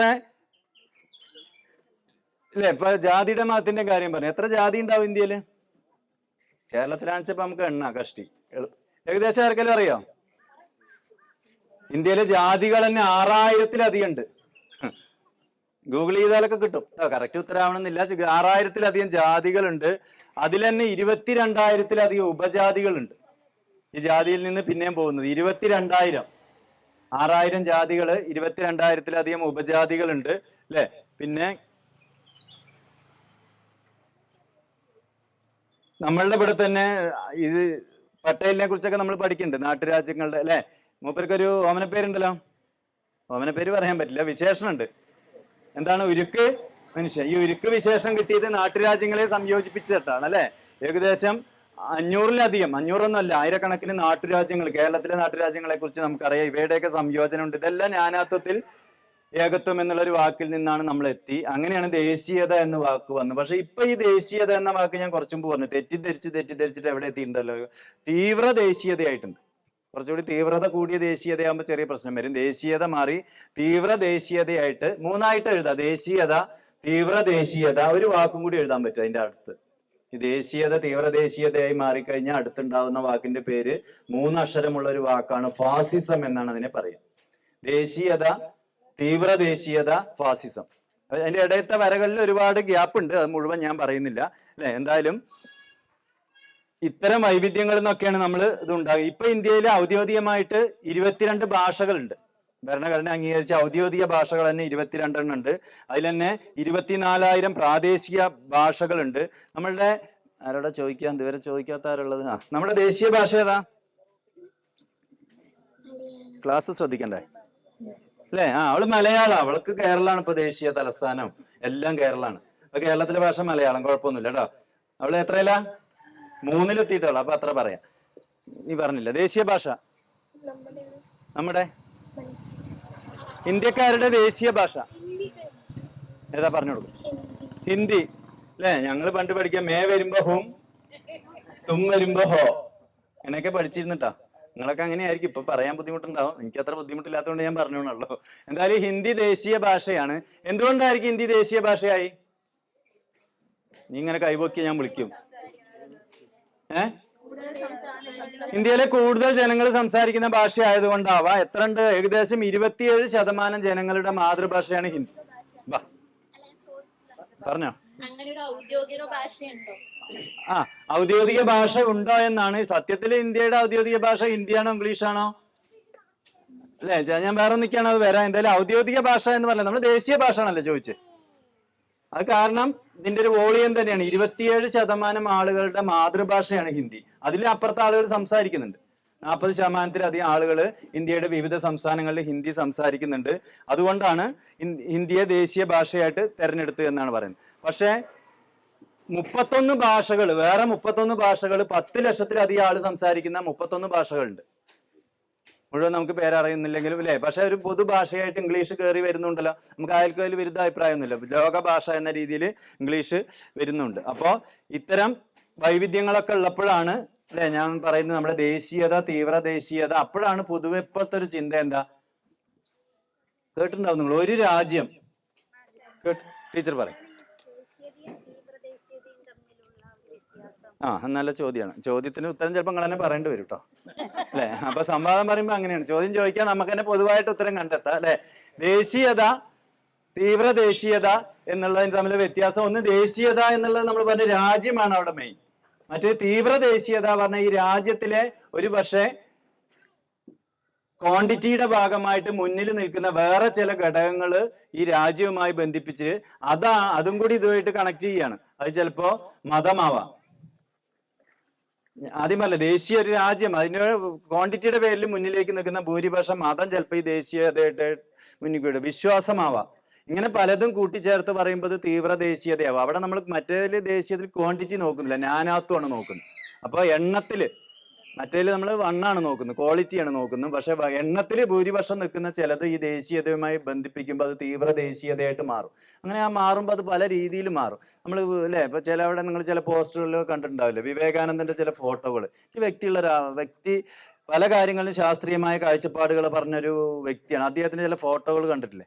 വേറെ ചില ആളുകളുടെ ഫോട്ടോ എനിക്ക് ജിമ്മിൽ പോകണ്ടോ തോന്നും, അല്ലെ? മൊത്തം 6 വലിയ ഫ്ലക്സുകളിലൊക്കെ ഇവരുടെ ഫോട്ടോകൾ മസിലൊക്കെ ആയിട്ട്. എങ്ങനെയാണ് ഇവരുടെ ചില രൂപങ്ങൾ, ചില ദൈവങ്ങളുടെ രൂപങ്ങളൊക്കെ പബ്ലിക്കിൽ നമ്മൾ കാണുന്നത്. അപ്പൊ ഇതെല്ലാം ചില ഭൂരിപക്ഷ മതത്തിന്റെ ചിന്തകളും വികാരങ്ങളും വിശ്വാസങ്ങളും ഒക്കെ രാജ്യത്തിന്റെ ഭാഗമാക്കി മാറ്റുമ്പോഴാണ് അത് തീവ്ര ദേശീയതയായി മാറുന്നത്. അത് ഒരു പടിയും കൂടിയും കയറിയാലാണ് ഫാസിസമായി മാറുന്നതെന്നാണ് എനിക്ക് തോന്നുന്നത്. അഭിപ്രായ വ്യത്യാസം ഉണ്ടാവാം, നിങ്ങൾക്ക് ആർക്കും ഇടപെടാം. അപ്പൊ നമ്മളിപ്പോ പറഞ്ഞത് ഇത്തരം വൈവിധ്യങ്ങൾ ഞാൻ കുറെ പറഞ്ഞു, അല്ലെ? 22,000 ഉപജാതികളും 24,000 പ്രാദേശിക ഭാഷകളൊക്കെ ഇന്ത്യയിൽ ഇപ്പൊ ഉയർന്ന പ്രധാന മുദ്രാവാക്യം എന്താ പറയുക? ഒരു രാജ്യം എന്നാണ്. നമ്മൾ ജ്ഞാനാത്വത്തിൽ ഏകത്വം എന്ന് പറയുമ്പോൾ ആദ്യം ഏത് വാക്കാ പറഞ്ഞേ? ജ്ഞാനാത്വത്തിൽ ഏകത്വം എന്നുള്ളതിൽ ആദ്യം ഏത് വാക്കാ? ജ്ഞാനാത്വമാണ്, ഏകത്വം അല്ലല്ലോ. ജ്ഞാനാത്വം ഇപ്പൊ പറഞ്ഞു വരുന്ന ഏകത്വം ആദ്യത്തേക്ക് വന്നു. ഒരു രാജ്യം കേട്ടിട്ടുണ്ടോ എവിടെയെങ്കിലും? നിങ്ങൾ ഈ ഒരു രാജ്യവുമായി ബന്ധപ്പെട്ട് എന്തെങ്കിലും കേട്ടവരൊന്ന് പറയോ? പറഞ്ഞോ. ഒരു രാജ്യം ആയിട്ട് ബന്ധപ്പെട്ട് എന്തെങ്കിലും വാക്ക് കേട്ടിട്ടുണ്ടോ? കേട്ടില്ല. ഞാൻ കേട്ടിട്ടുണ്ട്. കേട്ടവർ ഒരുപാടുണ്ട്. ഒന്ന് പറയോ ഒരു രാജ്യവുമായി ബന്ധപ്പെട്ട അടുത്തൊരു വാക്ക്? ഒരു രാജ്യം ഒരു നിയമം, ഒരു നികുതി. വന്നു കുടുങ്ങി നമ്മളൊക്കെ. ഒരു തെരഞ്ഞെടുപ്പ്, അല്ലേ? ഒരു തെരഞ്ഞെടുപ്പ്. ഇനി അണിയറയിൽ റെഡിയായിക്കൊണ്ടിരിക്കുന്ന എന്തൊക്കെ? ഒരു മതം, ഒരു രാജ്യം, ഒരു മതം, ഒരു രാജ്യം, ഒരു ഭാഷ, ഒരു ഭക്ഷണം, അല്ലെ? മൂസണ്ണനാണെന്ന് ബീഫില്ലാതെ പറ്റൂല. പക്ഷെ എന്താ സ്ഥിതി? ഒരു രാജ്യം, ഒരു ഭക്ഷണം വരികയാണ്. ഗോദ സിനിമ കണ്ടിട്ടുണ്ടോ? അല്ലേ? നോർത്ത് ഇന്ത്യയിൽ പോയിട്ട് പൊറോട്ടയും ബീഫിന്റെ കാര്യം പറയുമ്പോൾ വായക്കൂടി ഇങ്ങനെ വെള്ളം വരും, അല്ലെ? അതിനുശേഷം ആരാണ്? ടൊവീനോ അല്ലേ? എല്ലാ സിനിമയും കാണും കേട്ടോ. എന്തായാലും പോയിട്ട് ബീഫ് ചോദിക്കുമ്പോ ഉണ്ടല്ലേ? മൂസണ്ണൻ നോർത്ത് ഇന്ത്യയിൽ പോയി ചോദിച്ചാലും തന്നെ സ്ഥിതി കേരളത്തിൽ നിന്നാ പറഞ്ഞാൽ 2 അടി അധികം കിട്ടും അല്ലെ. അപ്പൊ പോട്ടെ, അത് വേറെ ഇതിലേക്ക് നമുക്ക് പോവാം. ഒരു രാജ്യം ഒരു ഭക്ഷണം അല്ലെ, ഒരു രാജ്യം ഒരു സംസ്കാരം എന്ന് കുറച്ചും ആരോ പറഞ്ഞു. ഒരു രാജ്യം ഒരു സംസ്കാരം. ഞാൻ ചിലതിനെ മാത്രം എടുക്കും. ഈ ഒരു രാജ്യം ഒരു ഭാഷ പറഞ്ഞ ഏത് ഭാഷയായിരിക്കും? ഹിന്ദി അല്ലേ? അല്ലേ, എന്നാ നമുക്ക് രക്ഷപ്പെട്ടു. ഹിന്ദിയാണ് വിചാരിക്കുക, ഞാൻ സപ്പോർട്ട് ചെയ്യാം. കാരണം എന്താ, 27% ആളുകളുടെ മാതൃഭാഷ ഹിന്ദിയാണ്. അതിലൊരു പോസിറ്റിവിറ്റി ഉണ്ട് നമ്മൾ ആ ഹിന്ദിയെ തെരഞ്ഞെടുക്കുന്നത്. പക്ഷേ ഒരു രാജ്യം ഒരു ഭാഷ എന്ന് പറയുന്നത് ഹിന്ദി അല്ല ഉദ്ദേശിക്കുന്നതെന്ന് ദേശീയ വിദ്യാഭ്യാസ നയത്തിൽ പറയുന്നുണ്ട്. ഏതാണ്? അതാ, പണ്ട് 6:55 ഒരു വാർത്തയുണ്ട്, ആകാശവാണി. ഞങ്ങളൊക്കെ സ്കൂളിലേക്ക് പോകുമ്പോ ചിലപ്പോ എനിക്ക് ആ വാർത്ത കേട്ടിട്ടാ. സമ്പ്രതി വാർത്ത ഹെ എന്താ ബലദീവാനന്ദ ഇപ്പോഴുണ്ടോ? ഇപ്പൊ ഞാൻ റേഡിയോ കേൾക്കില്ല അല്ലെ. കേട്ട ആളുകൾ ഇങ്ങനെ ഓർമ്മയ്ക്ക് ഇങ്ങനെ പോവാണ് പഴയ 6:55 അല്ലെ. അവസാനം എന്താ പറയാ? ഇതാ, ഇയാൾ ഇതിന്റെ ആളാണ്. ഇത് വാർത്ത. സംസ്കൃതം പഠിക്കുന്നവരുണ്ടോ? എനിക്ക് ഹിന്ദി സംസ്കൃതം നമ്മൾ കലാഭവമണി പറഞ്ഞിട്ടുണ്ട് ഹിന്ദിയെ കുറിച്ച്. ഈ ഹാങ്ങറില് ഷർട്ട് തൂക്കിയിടുന്ന പോലെയാണ് ഹിന്ദി ഭാഷയാണ് കലാഭവമണി പറഞ്ഞിട്ടുണ്ട്. മുകളിലൊരു വരയും താഴെ ഇങ്ങനെ തൂങ്ങി കിടക്കാത്ത മൂപ്പര് അതോടെ ഹിന്ദി പഠനം നിർത്തിയിട്ടുണ്ട്. തമാശക്ക് പറഞ്ഞു, എനിക്ക് ഹിന്ദി ഇഷ്ടമാണ് കേട്ടോ. ഹിന്ദി പാട്ടുകൾ ഒരുപാട് ഇഷ്ടപ്പെടുന്ന ആളാണ്. അപ്പൊ ഞാൻ പറഞ്ഞു വരുന്നത്, ഒരു ഭാഷ എന്നുള്ളത് പലരും ഇത്ര ആള് പറഞ്ഞു ഹിന്ദിന്നാണ്. ഞാനും വിചാരിച്ചതാണ്. പക്ഷെ ദേശീയ വിദ്യാഭ്യാസ നയത്തിന്റെ ഡ്രാഫ്റ്റ് പുറത്തു വന്ന് 2 വർഷം മുമ്പ് പരിശോധിച്ച് നോക്കുമ്പോൾ ഈ സമ്പ്രതി വാർത്തായ ഷൂയന്തയാണ്. എങ്ങനെ അതിനെ ഇന്ത്യയുടെ പൊതുഭാഷയായിട്ട് ഇങ്ങനെ അണിയിച്ചൊരുക്കി കൊണ്ടുവരാൻ എന്ത് സാധ്യതയുള്ളൂ? ഇപ്പൊ എത്ര ആൾ ഇവിടെ പഠിക്കുന്നുണ്ട്? പഠിച്ച് സ്കൂളുകളിലുണ്ട് കേട്ടോ. വേറെ ചില കളി ഉണ്ടാവും, ഞാൻ ഇപ്പൊ പറയില്ല സംസ്കൃതം പഠിക്കണേനൊക്കെ അല്ലെ. എന്തായാലും നമ്മളിവിടെ പ്രധാനമായിട്ട് ഞാൻ പഠിച്ചിട്ടില്ല അല്ലെ. സംസ്കൃതം പഠിച്ചായിരുന്നു കൈവെക്കും ഇവിടെ ഒരാളുണ്ട്. ഈ സമ്പ്രതി എന്നൊക്കെ പറഞ്ഞ എന്താ അർത്ഥം? മടിക്ക്. അപ്പൊ അവള് പഠിച്ചിട്ടില്ല, ചേർന്നിട്ടുണ്ട് സംസ്കൃതത്തിന് അല്ലെ. എന്തായാലും പോട്ടെ, അങ്ങനെ പണ്ടുള്ള കേട്ടോ, ഒരു വാർത്തയുടെ ഭാഗമായിട്ടാണ്. അപ്പോ സംസ്കൃതം എങ്ങനെയാണ് ഇന്ത്യയുടെ പൊതുഭാഷയായി വരുന്നത് എന്ന് ഞാൻ പറയുമ്പോഴാണ് ഞാൻ കുറച്ചും പോകാൻ തീവ്ര ദേശീയത അതിലേക്ക് കയറി വരുന്നത്. പിന്നെ ഞാൻ പറയുന്നില്ല, ഒരു രാജ്യം ഒരു രാജ്യം എന്നുള്ളത് നല്ലതാണ്, യൂണിറ്റിക്ക്. അടുത്ത വാക്ക് വളരെ പ്രധാനമാണ്, ഒരു രാജാവ്. ഒരു രാജ്യം കഴിഞ്ഞാൽ അടുത്ത ക്യാപ്ഷൻ വരാൻ പോവാണ്. ഒരു രാജാവ് എന്ന് പറഞ്ഞാൽ അല്ലെ, നമ്മുടെ സുരേഷ് ഗോപി നാൾ പറഞ്ഞ പോലെ അല്ലെ, മൂപ്പര് പറഞ്ഞു പ്രജകളാണ് എന്നൊക്കെ. ഏത് കാലത്താണാവോ അല്ലെ, ചാനലിലൊക്കെ പറഞ്ഞു പ്രജകൾ എന്നൊക്കെയാണ് പറയുന്നത്. അറിയാതെ പറഞ്ഞായിരിക്കാം, സിനിമ സ്റ്റൈലിൽ പറഞ്ഞായിരിക്കാം. അങ്ങനെ വെച്ചാൽ പോട്ടെ, പക്ഷെ ബോധപൂർവം പറഞ്ഞാൽ നമ്മൾ എതിർക്കണം അല്ലെ. വോട്ട് ചെയ്യാൻ പോണ ഒരു പ്രജകളാണോ? അല്ല. അങ്ങനെയൊക്കെ പറയുമ്പോൾ നമ്മൾ അതിനെ തിരുത്തണം. കിട്ടാവുന്ന ഫേസ്ബുക്കിന്റെ അടിയിൽ, പിന്നെ ഫേസ്ബുക്ക് വരും, ഇൻസ്റ്റഗ്രാമിന്റെ അടിയിൽ ഒരു 50 വയസ്സായി ഏകദേശം. അതുകൊണ്ടാണ് ഇങ്ങനെ ഫേസ്ബുക്ക് പറഞ്ഞുകൊണ്ടിരിക്കുന്നത് കേട്ടോ. അപ്പോൾ ഇൻസ്റ്റഗ്രാമിലൊക്കെ ഉണ്ട്, പക്ഷെ അതിൽ വലിയ താല്പര്യം തോന്നുന്നില്ല. നിങ്ങൾ അതിൽ തുടങ്ങിയത് കൊണ്ടാണ് അല്ലെ, നമ്മളൊക്കെ എപ്പോഴും. അപ്പൊ എന്തായാലും ഞാൻ പറഞ്ഞു വരുന്നത്, ഇത്തരം വൈവിധ്യങ്ങൾക്കിടയിൽ ഒരു ഏകത കൊണ്ടുവരുന്നതിൽ ഒരു രാജ്യമുണ്ട്, ഒരു രാജാവുണ്ട്, ഒരു ഭാഷയുണ്ട്, ഒരു ഭക്ഷണമുണ്ട്, ഒരു നിയമമുണ്ട്, ഒരു വരാൻ പോകും, ഒരു ടാക്സ് വന്നതിന്റെ സ്ഥിതി പൊതുപ്രവർത്തകർക്ക് അറിയാം. GST അല്ലെ. നമ്മളൊക്കെ കേരള മുഖ്യമന്ത്രി അടക്കം ഡൽഹിയിൽ പോയിട്ട്, കേരള മുഖ്യമന്ത്രി മാത്രമൊന്നുമല്ല, പ്രക്ഷോഭം നടത്തേണ്ടി വന്നതും ഇന്നത്തെ കേരളത്തിന്റെ സാമ്പത്തിക അവസ്ഥയ്ക്ക് ഒരു പരിധിവരെ കാരണം ഒരു രാജ്യം ഒരു നികുതി വന്നുകൊണ്ടാണ്. പക്ഷെ ഭരണഘടന പറയുന്ന ഫെഡറൽ തത്വങ്ങൾ പലതും നടപ്പിലാക്കാത്തത് കൊണ്ടുമാണ്. അപ്പൊ ഇത്തരം കാര്യങ്ങൾക്കിടയിലാണ് ഈ ഒന്ന് വരുന്ന ഏകത്വം. അപ്പൊ ആ ഏകത്വം അപകടമാണ്. കുറച്ചു മുമ്പ് ഞാൻ പറഞ്ഞ അല്ലെ, 22,000 ഉപജാതികളും 6,000 ജാതികളും 24,000 പ്രാദേശിക ഭാഷകളും 22 ഔദ്യോഗിക ഭാഷകളും ഒക്കെ ഉള്ള സ്ഥലത്ത് ഒരു ഏകത്വം കൊണ്ടുവരുമ്പോൾ ശ്രദ്ധിക്കണം. ഈ ഏകത്വത്തിന് പിന്നിലുള്ള ഹിഡൻ അജണ്ട എന്താണ് നമ്മൾ അറിയണം. കുട്ടികൾക്കൊന്നും അറിയില്ല, അതുകൊണ്ടാണ് നമ്മൾ പറയുന്നത്. അത് ശ്രദ്ധിക്കണം, അറിയണം, പറയണം, പൊരുതണം എന്നാണ് നമ്മൾ പറയുക. എന്തായാലും ഏപ്രിൽ 26-ന് അല്ലെ ഒരു ഹിതപരിശോധന നടക്കുകയാണല്ലോ. പുത്തന്നൂർ സർവീസ് സഹകരണ ബാങ്കിക്കുള്ള തെരഞ്ഞെടുപ്പാണ്. ഇവിടെ ഉണ്ടോ അറിയില്ല എനിക്ക്. സർവീസ് സഹകരണ ബാങ്ക് എല്ലാ നാട്ടിലും ഉണ്ട് അല്ലെ. എവിടേക്കുള്ള തെരഞ്ഞെടുപ്പാ? ഇന്ത്യൻ പാർലമെന്റിക്കുള്ള തെരഞ്ഞെടുപ്പാണ് അല്ലെ. ഏതോ സിനിമയിൽ പറയുന്നുണ്ട് ഇന്ത്യയുടെ ശ്രീകോവിലാണ്. ചില അഭിപ്രായ വ്യത്യാസമൊക്കെ ഉണ്ടായിക്കോട്ടെ അല്ലെ. ഇനി ശ്രീകോവിലാണെങ്കിൽ അങ്ങനെ ഒരു എന്താ പറയുക, ആദരിക്കപ്പെടുന്ന സ്ഥലമാണല്ലോ. അവിടേക്കുള്ള തെരഞ്ഞെടുപ്പ് നടക്കുകയാണ്. അപ്പൊ നമ്മളെ സ്വാധീനിക്കേണ്ട അജണ്ടകൾ എന്തൊക്കെയായിരിക്കും? ഇവർക്ക് വോട്ടില്ല, വോട്ടുള്ള മിക്കവാറും ആളുകളുണ്ടല്ലോ അല്ലെ. പക്ഷെ സത്യത്തിൽ ഭീകരമാണ്. എന്റെ 1-2 BLO സുഹൃത്തുക്കൾ പറയാണ്, 18 വയസ്സായ, നിങ്ങളൊക്കെ വോട്ടർ പട്ടിക പേര് ചേർത്തോ? 18 വയസ്സായ ഒരു കുട്ടിയൊക്കെ വോട്ടർ പട്ടികയെ ചേർക്കൽ ഭഗീരഥ പ്രയത്നമാണ് പറയാം. അവർക്ക് താല്പര്യമില്ലാണ് പറയും. താല്പര്യമില്ലാണ്. ഇന്നലെ ഞങ്ങൾ രാത്രി കുടിലിടത്തിൽ കൊല്ലം കൂടി ഇരുന്ന് ചർച്ച ചെയ്തൊരു കാര്യം. നിങ്ങൾക്ക് താല്പര്യം ഉണ്ടോ എന്ന് ഞാൻ ചോദിക്കില്ല, കാരണം ഇല്ലാന്ന് പറഞ്ഞാൽ ഞാൻ ആകെ ഡെസ്പാവും. അതുകൊണ്ട് ഇപ്പൊ ചോദിക്കുന്നില്ല, ഉണ്ടെന്ന് നമ്മൾ നുണയിലും പറയണം കേട്ടോ. അപ്പൊ 18 വയസ്സായപ്പോ ഒരു കുട്ടിക്ക് സത്യത്തിൽ അവന്റെ അജണ്ടയില് ഏത് തെരഞ്ഞെടുപ്പാണ് ചോദിക്കുന്നത്? ഇന്ത്യ ഏറ്റവും വലിയ ജനാധിപത്യ ഏത് തെരഞ്ഞെടുപ്പ് അത് കുട്ടിയെ കുഴപ്പം പറഞ്ഞിട്ട് കാര്യമില്ല. കുട്ടിയിലെ ഏത് തെരഞ്ഞെടുപ്പാണ് നടക്കുന്നത്, നിയമസഭയിലേക്കാണോ പഞ്ചായത്തേക്കാണോ ഒന്നും അറിയുന്നില്ല കുട്ടികൾക്ക്. നമ്മൾ പറയും നമ്മളിപ്പോ പഴയതെല്ലാം നല്ലത് പറയും, അങ്ങനെയൊന്നും ഇല്ല കേട്ടോ. പക്ഷെ നമുക്കിത് കുറച്ചൊക്കെ അറിഞ്ഞിരുന്നു. അപ്പൊ കുട്ടികളെ അറിയാത്തത് എന്തുകൊണ്ടാണുള്ളത് ഞാൻ കുറച്ചു മുമ്പ് പറഞ്ഞ നവമാധ്യമങ്ങളുടെ സ്വാധീനമൊക്കെ പറഞ്ഞു. അപ്പൊ ഈ 26-ന് നടക്കുന്ന ഹിത പരിശോധനയിൽ നമ്മളൊരു ഹിതം രേഖപ്പെടുത്തുമ്പോൾ നമ്മുടെ മനസ്സിൽ ഇത്തരം ചിന്തകളൊക്കെ ഉണ്ടാവുന്നത്. അല്ലാത്ത ചിന്തകൾ ഉണ്ടെങ്കിൽ നിങ്ങൾ ഇനിയും പറയണം, ഞാൻ 10 മിനിറ്റിൽ നിർത്തും. അപ്പൊ ശാസ്ത്ര സാഹിത്യ പരിഷത്തിനെ പ്രതിനിധീകരിച്ചിട്ടാണ് ഞാൻ ഇവിടെ എത്തിയിരിക്കുന്നത്. പരിഷത്തിന്റെ ജില്ലാ പ്രസിഡന്റാണ് ഇപ്പോൾ. അപ്പോൾ പരിഷത്തിന് ഈ ഹിത പരിശോധനയിൽ എന്താണ് കാര്യമെന്നാണ് അല്ലെ. പരിഷത്ത് മാത്രമായിട്ടുള്ള ഒരാൾക്ക് സത്യത്തിൽ ഇപ്പൊ റെസ്റ്റിനുള്ള സമയമാണോ എന്ന് ചില പ്രവർത്തകർ നമുക്ക് ചോദിച്ചിട്ടുണ്ട്. ഇലക്ഷൻ കാലത്ത് ഇപ്പൊ നമുക്ക് എന്താ അല്ലെ, ബ്രാഞ്ച് സെക്രട്ടറിമാരും വാർഡ് ബൂത്ത് സെക്രട്ടറിമാരൊക്കെ ഉണ്ടാവും അവിടെ, അവർക്കൊക്കെ നല്ല തിരക്കാണ്. മറ്റു നമുക്ക് എന്താ പണി എന്നാണ്. ഞാൻ അതിന്റെ ഒരു ഉത്തരവാദിത്തപ്പെട്ട ആള് എന്ന് പറഞ്ഞ് പിടിപ്പത് പണിയുണ്ട്. ഈ കാര്യം പറയൽ തന്നെ ഒന്നാമത്തെ പണിയാണ്. ഇങ്ങനെ പറഞ്ഞ് ഹിതപരിശോധനയിലേക്ക് നമ്മൾ പോകുമ്പോൾ നമ്മൾ നമ്മുടെ തെരഞ്ഞെടുപ്പുകളെ സ്വാധീനിക്കുന്ന ഘടകങ്ങളെ കുറിച്ച് ബോധവൽക്കരിക്കുക എന്നുള്ളത് വളരെ നല്ല ഒരു ഇലക്ഷൻ പണി തന്നെയാണ്. ചിലരുടെ വിചാരം അതൊന്നും പണിയല്ല, സ്ലിപ്പ് കൊടുക്കലാണ് പണി വിശ്വസിക്കുന്നവരുണ്ട് അല്ലെ. അടുത്ത വീട്ടിൽ പോയിട്ട് കുടുംബയോഗം നടത്തലാണ് പണി, ഇതെല്ലാം പണിയാണ്. അപ്പൊ ഇത് ഒരു പണിയാണെന്ന് പരിഷത്ത് വിശ്വസിക്കുന്നത് കൊണ്ടാണ് പല ജനാധിപത്യ സംവിധാനങ്ങളും നമ്മളെ സമീപിക്കുന്നുണ്ട്, നിങ്ങൾ വന്ന് ഇത് പറയണമെന്ന്. കാരണം ശാസ്ത്രത്തിന്റെ കാര്യം ഞാൻ അത് പിന്നിലേക്ക് വരാം. അപ്പോ ഇത്തരം പറയുമ്പോൾ നമ്മുടെ ഒരു മുദ്രാവാക്യം, ഞാൻ ഇപ്പൊ എന്റെ പോസ്റ്റർ കണ്ടു, ഇവിടുത്തെ പോസ്റ്ററിൽ തന്നെ അനീഷ് കുനിശ്ശേരി എഴുതിയിരിക്കും, പുത്തൻ ഇന്ത്യ പണിയുവാൻ. കേട്ടിട്ടുണ്ട് അങ്ങനെ ഒരു ക്യാപ്ഷൻ? ആരെങ്കിലും അറിയോ എന്താണ്? ഓക്കെ, സമാധാനായി. പരിഷത്തിന്റെ മെമ്പറാണോ? ആ ശരി. ആ അപ്പൊ അത്ര സമാധാനമില്ല, കാരണം ഉള്ളിലുള്ളവർക്ക് ഇത് അറിയാം, പുറത്തുള്ള ഒരാൾക്ക് അറിഞ്ഞു പറഞ്ഞപ്പോ ഞാൻ സത്യത്തിൽ സന്തോഷം വന്നു, അത്രേ ഉള്ളൂ. പുത്തൻ ഇന്ത്യ പണിയുവാൻ ശാസ്ത്രബോധം വളരണം. അറിഞ്ഞില്ല കേട്ടോ, സോറി ഒന്നുമില്ല, എന്തായാലും അറിയേണ്ടതാണ്. പരിഷത്ത് കുടുംബം എന്നൊക്കെ ഞങ്ങൾ ബഡായി പറയെങ്കിലും പറഞ്ഞല്ലോ, അതാണ് ജെൻഡർ അല്ലേ. അപ്പൊ പുത്തൻ ഇന്ത്യ പണിയുവാൻ ഇത് വേണമെന്നാണ് ശാസ്ത്രബോധം എന്നുള്ളത്. ഈ ശാസ്ത്രബോധം എന്ന് കേട്ടിട്ടുണ്ടോ? അതിന്റെ ഇംഗ്ലീഷ് സയന്റിഫിക് ടെമ്പർ. കേട്ടിട്ടുണ്ടോ? ഇവരോട് ചോദിച്ചാൽ ടെമ്പർ എന്ന് ചോദിച്ചാൽ പന്തിന്റെ കാര്യം പറയും. ക്രിക്കറ്റ് നല്ല ടെമ്പറുള്ള പന്ത്. നിങ്ങൾ കേട്ടിട്ടുണ്ടോ എവിടെയും?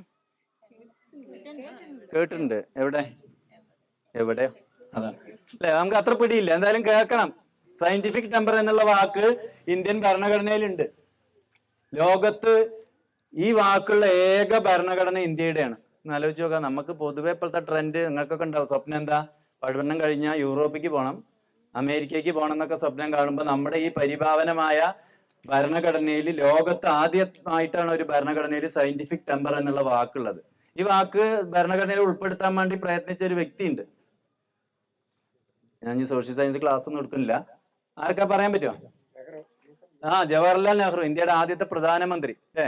അദ്ദേഹമാണ് സയന്റിഫിക് ടെമ്പർ. അദ്ദേഹത്തിന്റെ ഭരണകാലത്തൊന്നും അത് വരാൻ പറ്റിയില്ല കേട്ടോ. അദ്ദേഹം മരിച്ച് 12 വർഷം കഴിഞ്ഞിട്ടാണ് അദ്ദേഹത്തിന്റെ മകള് പ്രധാനമന്ത്രി ആയിരിക്കുന്ന സമയത്താണ് ഈ ഒരു ഭരണഘടനാ ഭേദഗതിയിലൂടെ ഈ സയന്റിഫിക് ടെമ്പർ ഇന്ത്യൻ ഭരണഘടനയിൽ വരുന്നുണ്ട്. അതിന്റെ ആർട്ടിക്കിൾ ഏതാണെന്ന് അറിയില്ല, ചിലപ്പോൾ സംശയം ഉണ്ടാവും. ആർട്ടിക്കിൾ 51AH ആണ്. ഞാൻ കുറച്ചും പോരല്ലോ, ഇതൊക്കെ കാണാപ്പാഠം പഠിച്ചത് എന്തിനാ? ഇന്ത്യൻ ദേശീയതയ്ക്കും ഭരണഘടനയ്ക്കൊക്കെ ചില ഭീഷണികൾ ഉണ്ട് പറഞ്ഞ് രാത്രി ഇരുന്ന് കാണാപ്പാഠം പഠിച്ചാണ്. എന്റെ ആർട്ടിക്കിൾ 51AH.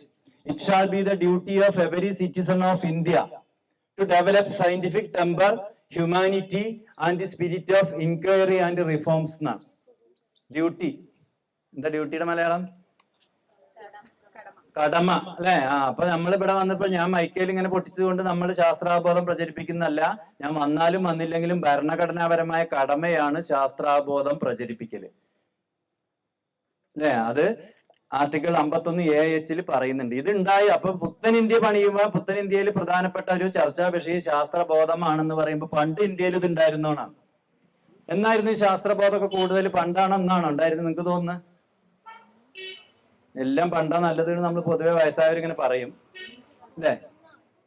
പറഞ്ഞോ. ഇപ്പോഴാണ് പേര് പറ.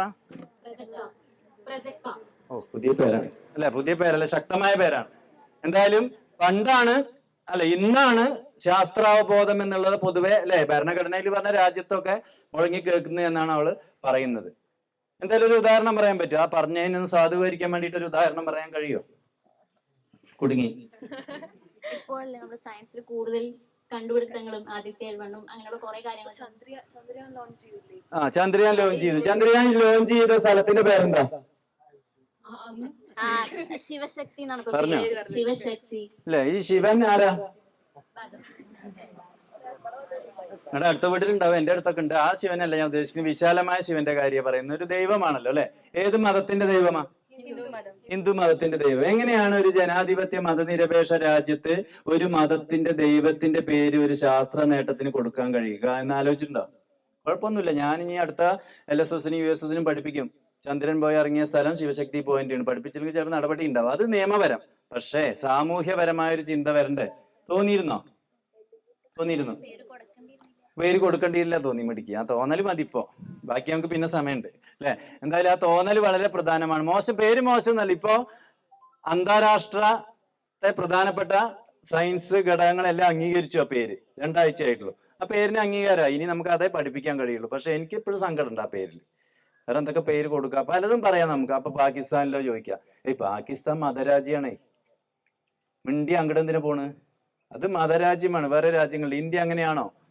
അപ്പോ ഈ പേര് വരുന്നത് ഞാൻ കുറച്ചു മുമ്പ് പറഞ്ഞ തീവ്ര ദേശീയതയുടെ ഫാസിസത്തിന്റെ ലക്ഷണങ്ങളാണ് എന്നാണ് നമുക്ക് വീണ്ടും പറയാനുള്ളത്. അപ്പോൾ ഈ നെഹ്റുവിന്റെ കാര്യം ഞാൻ വീണ്ടും വരികയാണ്. അദ്ദേഹത്തിന്റെ ഒറ്റ ഉദാഹരണം പറഞ്ഞാൽ നമുക്ക് എങ്ങനെയായിരിക്കണം ഒരു ഭരണാധികാരി സ്വന്തം ജീവിതത്തിലും അദ്ദേഹം പ്രയോഗിക്കുന്ന പദവിയിലൊക്കെ ഈ ശാസ്ത്രബോധം കൊണ്ടുവന്നു എന്നുള്ളതാണ്. അദ്ദേഹത്തിന്റെ ഒരു അവസരത്തിൽ ഒരു വിമാനാപകടത്തിൽ നിന്ന് അത്ഭുതകരമായി രക്ഷപ്പെട്ട കാര്യം ഞാൻ എപ്പോഴും പറയാറുണ്ട്. രക്ഷപ്പെട്ടതിന് ശേഷം അദ്ദേഹം പിറ്റേ ദിവസം ഇറങ്ങി എല്ലാ പത്രങ്ങളിലെയും മെയിൻ ഹെഡ്, അന്ന് പത്രങ്ങൾ മാത്രമല്ല, ഈ കോലി പിടിച്ച് വരുന്ന പരിപാടി ഇല്ല അല്ലെ, നവമാധ്യമങ്ങളും ഇല്ല. അപ്പൊ പത്രക്കാരെല്ലാവരും പിറ്റേ ദിവസത്തെ നെഹ്റുവിനോടുള്ള ഭയഭക്തി ബഹുമാനത്തോടെ വലിയൊരു ടൈറ്റിൽ അന്നത്തെ പത്രങ്ങളൊക്കെ വന്നു. ഗോഡ് സേവ്ഡ് നെഹ്റു എന്ന് പറഞ്ഞിട്ട് അന്ന് ഇന്ത്യയിലെ എല്ലാ പത്രങ്ങളും പ്രസിദ്ധീകരിക്കപ്പെട്ടു അല്ലെ. ഇപ്പോഴത്തെ നമ്മളൊക്കെ വെച്ചാൽ സന്തോഷിക്കും, പക്ഷെ നെഹ്റുവിന് അത്ര സന്തോഷം ഉണ്ടായില്ല. അദ്ദേഹം പത്രങ്ങളിൽ കിട്ടാവുന്ന പ്രധാന എഡിറ്റർമാരെയൊക്കെ വിളിച്ച് പറഞ്ഞു അത്ര നിങ്ങൾ ആ തലക്കെട്ട് തിരുത്തണം എന്ന് പറഞ്ഞു. സത്യത്തിൽ പത്രക്കാർക്കൊന്നും പിടികിട്ടിയില്ല. അത്രയും നല്ലൊരു തലക്കെട്ട് കൊടുത്തത് തിരുത്തണം എന്ന് പറഞ്ഞപ്പോ നെഹ്റു പറഞ്ഞു എങ്ങനെയാ തിരുത്തേണ്ടത് എന്ന് കൂടി ഞാൻ പറഞ്ഞു തരാം, പൈലറ്റ് സേവ്ഡ് നെഹ്റു എന്നാക്കിയിട്ട് ആ തലക്കെട്ട് തിരുത്തണം എന്ന് പറഞ്ഞു. ആരാ പറഞ്ഞ? ഇന്ത്യൻ പ്രധാനമന്ത്രി അല്ലെ. അതിൽ വല്ലാത്തൊരു സന്ദേശമുണ്ട്. അത് നമ്മളെ പോലുള്ള സാധാരണ ജനങ്ങൾക്ക് ഇന്ത്യൻ ഭരണഘടനയിലും അന്ന് സയന്റിഫിക് ടെമ്പർ ഭരണഘടനയിൽ വന്നിട്ടില്ല. അങ്ങനെയാ. അപ്പൊ എന്താ വരാൻ കാരണം എന്ന് മനസ്സിലായില്ല. ഞാൻ വെറുതെ പറയണം, ആരുടെയും പേര് പറയും. ഇന്നാണ് ആ സംഭവം നടന്നു വിചാരിക്കും അല്ലെ. എന്തായിരിക്കും പറയാ? നിങ്ങൾ ആലോചിച്ചാൽ മതി. ചിലപ്പോൾ തിരുത്തി പറയാൻ സാധ്യതയുണ്ട്. പത്രക്കാരോട് പറയും തിരുത്തണം എന്ന് പറയും. ഗോഡ് എന്ന് പറഞ്ഞാൽ പോരാ, ചില ഗോഡുകളുടെ പേര് പറയണം എന്ന് പറയും. അത് പിന്നീട് ദീർഘകാലത്തിന് ഗുണം ചെയ്യും.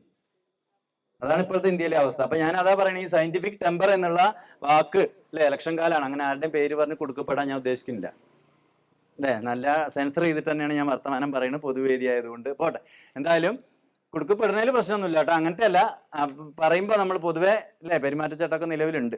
എന്തായാലും നെഹ്റുവിന്റെ ഒരു കാര്യം ഞാൻ പറഞ്ഞുകൊണ്ട് ഇപ്പോഴത്തേതുമായി ബന്ധപ്പെട്ട് നിങ്ങൾ തീർച്ചയായിട്ടും ആലോചിച്ചിട്ടുണ്ടാവില്ല. പത്രക്കാരെ വിളിച്ച് ചാനലുകാരെ വിളിച്ച് എന്തായിരിക്കും പറയുക? ഗോഡ് സേവ്ഡ് നെഹ്റു എന്ന് മാറ്റി പൈലറ്റ് സേവ്ഡ് നെഹ്റു. ഞാൻ അവിടെ പറഞ്ഞപ്പോ ഒരാൾ സംശയം ചോദിച്ചു, അപ്പൊ പൈലറ്റ് വിശ്വാസിയാണെങ്കിലോ ആണ്. ഞാൻ തൊഴുത് മൂപ്പരെ. ആയിക്കോട്ടെ, അത് എന്റെ വിഷയമല്ല, ആയിക്കോട്ടെ. വിശ്വാസിനെ കുറിച്ച് ഞാൻ പറഞ്ഞിട്ടില്ല, ഞാൻ നെഹ്റുവിന്റെ ശാസ്ത്രീയ കാഴ്ചപ്പാടാണ് പറഞ്ഞത്. അങ്ങനെ പലതും നമുക്ക് വിദണ്ഡവാദം എന്നാണ് അതിനെ പൊതുവെ പറയുക. അങ്ങനെയൊക്കെ പറഞ്ഞ് പോവാ. അപ്പൊ ശാസ്ത്ര പക്ഷത്ത് നിന്നുള്ള ഇത്തരം അല്ലെ ഇടപെടലുകള് നമുക്ക് നമ്മളറിയാതെ ഇങ്ങനെ കടന്നു പോകുന്നത് നമ്മൾ പൊതുവെ ഒരു ശരിയിലേക്ക് പറയും. അതുകൊണ്ടാണ് അവൾക്ക് തോന്നിയത് ഇപ്പോഴാണ് ശാസ്ത്രാവബോധം അല്ലെങ്കിൽ സയന്റിഫിക് ടെമ്പർ കൂടുതലുണ്ട്. നോക്കിയപ്പോൾ ടെക്നോളജി കൂടുതലാണ് അല്ലെ. ചന്ദ്രന്റെ കറക്റ്റ് ഫോട്ടോ ഒക്കെ എടുത്താൽ കിട്ടുന്ന മൊബൈലുകൾ കണ്ടുപിടിക്കപ്പെട്ടു. സത്യത്തിൽ അത് ശാസ്ത്രത്തിന്റെ പുരോഗതിയാണോ അതോ ടെക്നോളജിയുടെ പുരോഗതിയാണോ? ടെക്നോളജിയുടെ പുരോഗതിയിൽ ഇന്ത്യ ഒരുപാട് മുന്നിലാണ്. പക്ഷെ അപ്പൊ ശാസ്ത്രത്തിന്റെ പുരോഗതിയിലാണെങ്കിലോ മുന്നിലോട്ടല്ല പോകുന്നത്. ഇപ്പൊ നടക്കുന്ന ഗവേഷണം 109ാമത് ദേശീയ ശാസ്ത്ര കോൺഗ്രസ് നടന്നോ? നിങ്ങൾ കേട്ടിട്ടുണ്ടോ? നടന്നില്ല, അത് ക്യാൻസലായി. 3 മാസം മുമ്പ് നടക്കേണ്ടതായിരുന്നു. കാരണം കേന്ദ്ര സർക്കാർ അതിന് ഫണ്ട് അനുവദിച്ചില്ല. ദേശീയ ശാസ്ത്ര കോൺഗ്രസ് എന്നുള്ള കേരളം അടക്കമുള്ള എല്ലാ സംസ്ഥാനങ്ങളിലും 28 സംസ്ഥാനങ്ങളിലെ 8 കേന്ദ്രഭരണ പ്രദേശങ്ങളിലേക്ക് ശാസ്ത്രജ്ഞന്മാരെ വിളിച്ചിരുത്തി ഭാവി ശാസ്ത്ര സാധ്യതകളെ കുറിച്ച് ചർച്ച ചെയ്യുന്ന ദേശീയ ശാസ്ത്ര കോൺഗ്രസ് നടന്നില്ല. ഫണ്ട് കൊടുത്തില്ല അതിന്. പക്ഷെ അപ്പോ വേറെ ചില കാര്യങ്ങൾക്ക് ഫണ്ട് വ്യാപകമായിട്ട് കൊടുക്കുന്നുണ്ട്. അത് നമ്മുടെ ഡൽഹി IIT ഒക്കെ നടത്തുന്ന നേതൃത്വത്തിൽ നടത്തുന്ന ചില ഗവേഷണങ്ങൾ നടക്കുന്നുണ്ട്. അതിലെ 1-2 വിഷയങ്ങൾ ഞാൻ പറയാം. ഇന്ത്യൻ പശുക്കളുടെ മൂത്രം, സത്യത്തില് പശുക്കൾക്ക് സമാധാനമായി മൂത്രമൊഴിക്കാൻ പറ്റുന്ന ഒറ്റ സംസ്ഥാനം കേരളമുള്ളൂ ബാക്കിയൊക്കെ നിങ്ങളോട് നവമാധ്യമങ്ങൾ പറയുന്നുണ്ടാവും എന്താ കാര്യമെന്ന് അല്ലെ. മൂത്രം ഒഴിക്കാനും വളരാനൊക്കെ പറ്റുന്ന വലിയ കുഴപ്പമില്ലാതെ സമാധാനത്തോടെ ആരെങ്കിലും കണ്ടാ ഈ പരിപാടിക്ക് സുഖം ഉണ്ടാവോ? പശുവിനോട് ചോദിച്ചു നോക്കണം ഇതിന്റെ ബുദ്ധിമുട്ട് അല്ലേ. അപ്പൊ എന്തായാലും മൊത്തത്തില് അപ്പൊ അതിക്ക് എങ്ങനെ എത്തി എന്നാണ് ഞാൻ പറയുന്നത്. IIT ഡൽഹിയാണ് അതിന്റെ കോർഡിനേറ്റർ, മൊത്തം നിയന്ത്രിക്കും. ഇന്ത്യൻ പശുക്കളുടെ മൂത്രം, ചാണകം, വേറൊന്നും നമുക്ക് വലിയ കുഴപ്പമില്ല, പാല്. ആദ്യം പക്ഷെ മൂത്ര പറഞ്ഞിരിക്കണം. മൂത്രം, ചാണകം, പാല്, ഇതിന്റെ ഔഷധ മൂല്യം കണ്ടെത്തണം. പ്രൊജക്ട് കൊടുത്തിട്ടുണ്ട്. ഔഷധം ഉണ്ടെങ്കിൽ കണ്ടെത്തിക്കോട്ടെ. ഇല്ല ഇനിയിപ്പോ അത് കുടിക്കാൻ നമ്മളെ കൊണ്ട് പറ്റില്ല, നമ്മൾ ശീലിച്ചൊരു അല്ലെ ഭാഗമായിട്ട് എളുപ്പമല്ല. ഇനിയിപ്പോ എല്ലാവരും കണ്ടെത്തി സർട്ടിഫൈ ചെയ്ത് ആലോചിക്കാം കേട്ടോ. അപ്പൊ എന്തായാലും ഔഷധ ഗുണം. അടുത്തത് അതിന്റെ രോഗനാശന സാധ്യത അല്ലെ, രോഗം നശിപ്പിക്കാനുള്ള സാധ്യത അല്ലെ. അങ്ങനെയൊക്കെ ഒരുപാട് സാധ്യതകളുണ്ട്. പാത്രത്തിൽ കൊട്ടി അടക്കാൻ രോഗമാണ് നശിക്കുന്നത് നമ്മൾ തെളിയിച്ചില്ലേ? ഇല്ലേ? അങ്ങനെയല്ലേ കോവിഡ് ഒക്കെ പോയി? എന്തപ്പോഴും അതിന്റെ ഞാൻ നോക്കിയപ്പോ പഴയ എന്റെ വീട്ടിലൊക്കെ നെല്ല് വെക്കുന്ന ചെമ്പുണ്ട്. അതേമാതിരി വലിയൊരു ചെമ്പിൽ ഒരു അമ്മമ്മ കൊട്ടണ ഫോട്ടോ ഞാൻ മിനിഞ്ഞാന്നും കൂടി കണ്ടു. അതിന്റെ വാർഷികമായിരുന്നു അല്ലെ. അങ്ങനെയല്ലേ കോവിഡ് പോയത്? ആണോ? കോവിഡ് പോയത് എങ്ങനെയാ അറിയാം? ഇവിടെയൊക്കെ നോക്കിയാൽ മതി അല്ലെ. 2 ഡോസും കഴിഞ്ഞ് 3ാമത് ഡോസ് എടുത്തത് കൊണ്ടായിരിക്കും ഒരുപക്ഷെ നിങ്ങൾക്ക് ഇപ്പൊ ഈ ബുദ്ധിമുട്ട് ഞാൻ ഇവിടെ വന്ന് സംസാരിക്കുന്നത്. ഞാൻ വീട്ടിൽ കുട്ടിയും കൊണ്ടിരുന്ന വേറെ വിവരം ഈ ബുദ്ധിമുട്ടുണ്ടാവില്ലായിരുന്നു. അത്രേ അതിനെ കുറിച്ച് ഞാൻ പറയുന്നുള്ളൂ. എന്തായാലും അപ്പോഴാണ് IIT പോലെയുള്ള ശാസ്ത്ര സ്ഥാപനങ്ങളുടെ ഗവേഷണ വിഷയങ്ങൾ ഇതെല്ലാമാണ്. ഞാൻ ഒറ്റന്നാ പറയുന്നുള്ളൂ. പോഷക ഗുണം, അതിന്റെ രോഗാണുക്കളെ നശിപ്പിക്കുന്ന സ്വഭാവം കണ്ടെത്തി ഞാൻ അതൊക്കെ തിരുത്തുട്ടോ. ശാസ്ത്രത്തിൽ അങ്ങനെ ഇന്നത് ശരിയെന്ന് പറയുന്നില്ല. അടുത്ത പ്രാവശ്യം ഞാൻ ഇവിടെ വന്നിട്ട് തന്നെ തിരുത്തി തരാം. കണ്ടെത്തി ഞങ്ങൾ അറിയിക്കണം, കൃത്യമായി കണ്ടെത്തിയാൽ. അപ്പൊ ഇതൊക്കെ അന്വേഷിച്ചുകൊണ്ടിരിക്കാനാണ് പൈസ അനുവദിക്കുന്നത്. ദേശീയ ശാസ്ത്ര കോൺഗ്രസിന് കൊടുക്കാൻ പണമില്ല. അപ്പൊ അതാണ് ഇന്ത്യയിലെ. അപ്പൊ നമുക്ക് പറയാൻ പറ്റുമോ സയന്റിഫിക് ടെമ്പർ ഇപ്പോഴാ കൂടുതലാണ്? തിരുത്താൻ നമുക്ക് അല്ലെ. അനുഭവത്തിന് വെച്ചതിൽ നമ്മൾ പറയുന്നത് ദേശീയ ശാസ്ത്ര കോൺഗ്രസ് നടന്നിട്ടില്ല, പക്ഷെ ഇത്തരം കാര്യങ്ങളൊക്കെ നടക്കുന്നു. അതുകൊണ്ട് നമുക്ക് ഞാൻ നിർത്തുകയാണ് 5 മിനിറ്റ് കൂടി. അപ്പൊ അങ്ങനെയാണെങ്കിൽ ഇന്ത്യയിലെ ലോകത്തിലെ തന്നെ ഏറ്റവും വലിയ ജനാധിപത്യ രാജ്യം നിർത്തി അപ്പൊ ഓടരുത്. 1-2 കമ്മ്യൂണിക്കേഷൻ കൂടി വേണം. അഭിപ്രായ വ്യത്യാസങ്ങളൊക്കെ പങ്കുവെക്കണം. ലോകത്തിലെ ഏറ്റവും വലിയ ജനാധിപത്യ രാജ്യമാണ് പറയും. ഈ ജനാധിപത്യത്തിന് 4 തൂണുകൾ ഉണ്ട് എന്നൊക്കെ പറയും. കേട്ടിട്ടുണ്ടോ? കേട്ടിട്ടുണ്ട്? പറഞ്ഞോ. തൂണുകൾ ഇനി കോൺക്രീറ്റ് ആണോ വെട്ടുകല്ലാണോ എന്നൊക്കെ ആലോചിക്കണ്ട. ആ തൂണല്ല, പറഞ്ഞു. റൈറ്റ്സ് അല്ല, ജനാധിപത്യത്തിന്റെ കാവലാള്. 4 തൂണുകളാണ് ഇതിനെ ജനാധിപത്യത്തെ താങ്ങി നിർത്തുന്നത്. അറിയാം നിങ്ങൾക്ക്? ഇവർക്ക് പഠിക്കാണ്ട്, ഹൈസ്കൂളിൽ പഠിക്കാണ്ട്, പക്ഷെ സ്കൂൾ പൂട്ടി. രക്ഷല്ല. എത്രയല്ല? 8ലുണ്ട്. 8ക്ക് ജയിച്ചല്ലോ. ശരി. എന്റെ വീട്ടിൽ 2 ചങ്ങായിമാരുണ്ട്. അവര് പറയണതാണ് ഈ സ്കൂൾ പൂട്ടീനായി. അതുകൊണ്ടാണ് ഞാൻ ഇവിടെ പറയണത്. എന്ത് ചോദിച്ചാലും ഇപ്പൊ സ്കൂൾ പൂട്ടിക്കുകയാണ്. ഒരുത്തൻ 10ാം ക്ലാസ് കഴിഞ്ഞു, അവന് സ്കൂൾ പൂട്ടി. അപ്പൊ എന്തായാലും 4 തൂണുകൾ നമുക്കറിയാം. ആരാന്ന് പറഞ്ഞ് സഹായിക്കാം? ടീച്ചർക്ക് അറിയാം. നിയമനിർമ്മാണ സഭ ഒന്ന് മതി. ഇതാ ബാക്കി. എക്സിക്യൂട്ടീവ്, ജുഡീഷ്യറി,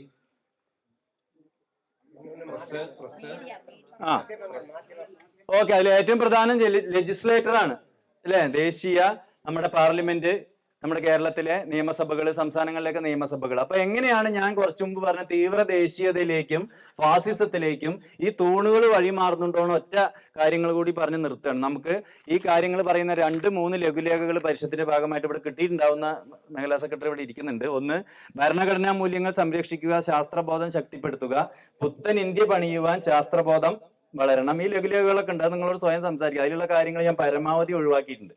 പിന്നെ നിങ്ങൾ വായിക്കില്ല അത്. അതുകൊണ്ട് വേറെ രീതിയിൽ നമ്മൾ കണക്ട് ചെയ്ത കാര്യങ്ങൾ മാത്രമാണ് പറയുന്നുള്ളൂ. അപ്പൊ ഒന്ന്, ലെജിസ്ലേറ്ററിനെ എങ്ങനെയാണ് ഇത് സ്വാധീനിക്കുന്നത്? ഒറ്റ ഉദാഹരണം പറയാം. ഗുജറാത്തിൽ ഒരു നിയമം ഉണ്ടായിരുന്നു. 1950കളിൽ ഉണ്ടായ ഒരു നിയമമാണ് കൗ സ്ലോട്ടർ ലോ എന്നാണ് പറയുക. ഇപ്പൊ ഒരു 4 വർഷം മുമ്പ് അത് പരിഷ്കരിച്ചു. ഒരു നിയമം പരിഷ്കരിക്കണമെങ്കിൽ അത്ര എളുപ്പമല്ല, അതിന് അത്ര സാമൂഹിക പ്രഷർ ഉണ്ടാവണം. പരിഷ്കരിച്ചിട്ട് ഇപ്പൊ ഗുജറാത്തിൽ നിങ്ങൾ ആരെങ്കിലും ഉണ്ടാവും ബന്ധുക്കൾ, അന്വേഷിച്ച് നോക്കിയാൽ മതി. അവിടെ ഈ പശുവിനെ കൊന്നാൽ, പശുവിനെ കൊല്ലണമെന്ന് ഞാൻ പറഞ്ഞിട്ടില്ല കേട്ടോ, എനിക്ക് കഴിയില്ല. പശുവിനെ അടിക്കാനും കൂടി കഴിയില്ല. കാരണം അത്ര വൈകാരികമായിട്ട് പശുവുമായിട്ട് ഇടപഴകി ജീവിച്ച് കാർഷിക വൃത്തിയൊക്കെ ബന്ധിപ്പിച്ച് ജീവിച്ച വ്യക്തി എന്നുള്ള രീതിയിലാണ് പറയുന്നത്. മറ്റൊരു രീതിയിലും കാണണ്ട. അപ്പൊ പിന്നെ ബീഫ് കഴിക്കണോ മൂസണം ചോദിക്കണം. കഴിക്കും. എനിക്കറിയില്ല പശുവിന്റെ ആണോ എരുമയുടെ ആണോ കാളയുടെ ആണോ എന്ന് അറിഞ്ഞിട്ടല്ല കഴിക്കുന്നത്. എന്തായാലും കഴിക്കുന്നുണ്ട്, അത് പോട്ടെ. അപ്പൊ എന്തായാലും ഞാൻ പറഞ്ഞത് ഗുജറാത്തിലെ ഒരു നിയമം പരിഷ്കരിച്ച്, ലെജിസ്ലേറ്റർ പരിഷ്കരിച്ചിട്ട് പുതിയപ്പോ അവിടെ പശുവിനെ കൊന്ന 14 വർഷം. ഈ 14 വർഷം എന്നുള്ളത് വേറെ രീതി പറയും, കേട്ടിട്ടുണ്ടോ? ജീവപര്യന്തം. പണ്ട് എന്റെ വിചാരം ജീവപര്യന്തം എന്ന് പറഞ്ഞാൽ ചെറുപ്പത്തിൽ ഇവന്റെ ഒക്കെ പ്രായത്തിൽ കൊണ്ടുപോയാൽ പിന്നെ മരിച്ചിട്ട് ശവടക്കാനാ കൊണ്ടുവരുള്ളൂ. അങ്ങനെയല്ല. ജീവപര്യന്തം പറഞ്ഞ 14 വർഷം കഠിന തടവാണ് ഈ കുറ്റത്തിന്. ഒപ്പം 5 ലക്ഷം രൂപ പിഴയുണ്ട്. ഈ പിഴ ആരൊക്കെ കൊടുക്കുക അറിയില്ല. പശുവിന്റെ കുട്ടിക്കാ എന്തായാലും കൊടുത്തോട്ടെ ആർക്കെങ്കിലും അല്ലെ.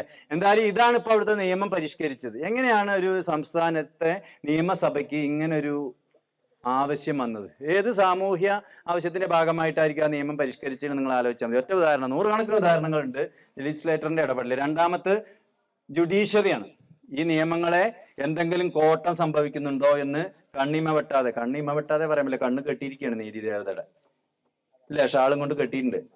അങ്ങനെയാണ് അല്ലെ, കറുത്ത തുണിയും കൊണ്ടൊക്കെ കെട്ടിയിട്ടുണ്ട്. അത് പ്രതീകാത്മകമായിട്ടായിരിക്കുക, കാരണം സത്യമാണോ ഒന്നും അറിയണ്ടാനുള്ള രീതിയിലായിരിക്കും. എന്തായാലും ജുഡീഷ്യറി അലഹബാദ് ഹൈക്കോടതിയുടെ ലക്നൗ ബെഞ്ച് കേന്ദ്ര സർക്കാരിന് ഒരു കത്ത് എഴുതി. നവമാധ്യമങ്ങളിൽ കാണാം, നിങ്ങളിപ്പോ നോക്കിയാൽ മതി, ഗൂഗിൾ ചെയ്താൽ കിട്ടും. അലഹബാദ് ഹൈക്കോടതിയുടെ ലക്നൗ ബെഞ്ച് കേന്ദ്ര സർക്കാരിനോട് ഒരു അഭിപ്രായം ചോദിച്ചത് എന്താ അറിയോ? പശുവിനെ നാഷണൽ പ്രൊട്ടക്റ്റഡ് അനിമൽ, ദേശീയ മൃഗമായിട്ട് പ്രഖ്യാപിക്കാൻ എന്തെങ്കിലും തടസ്സങ്ങൾ ഉണ്ടോ എന്നാണ്. അവിടെ അത് കിട്ടല്ല വേണ്ട, എന്താ തടസ്സം?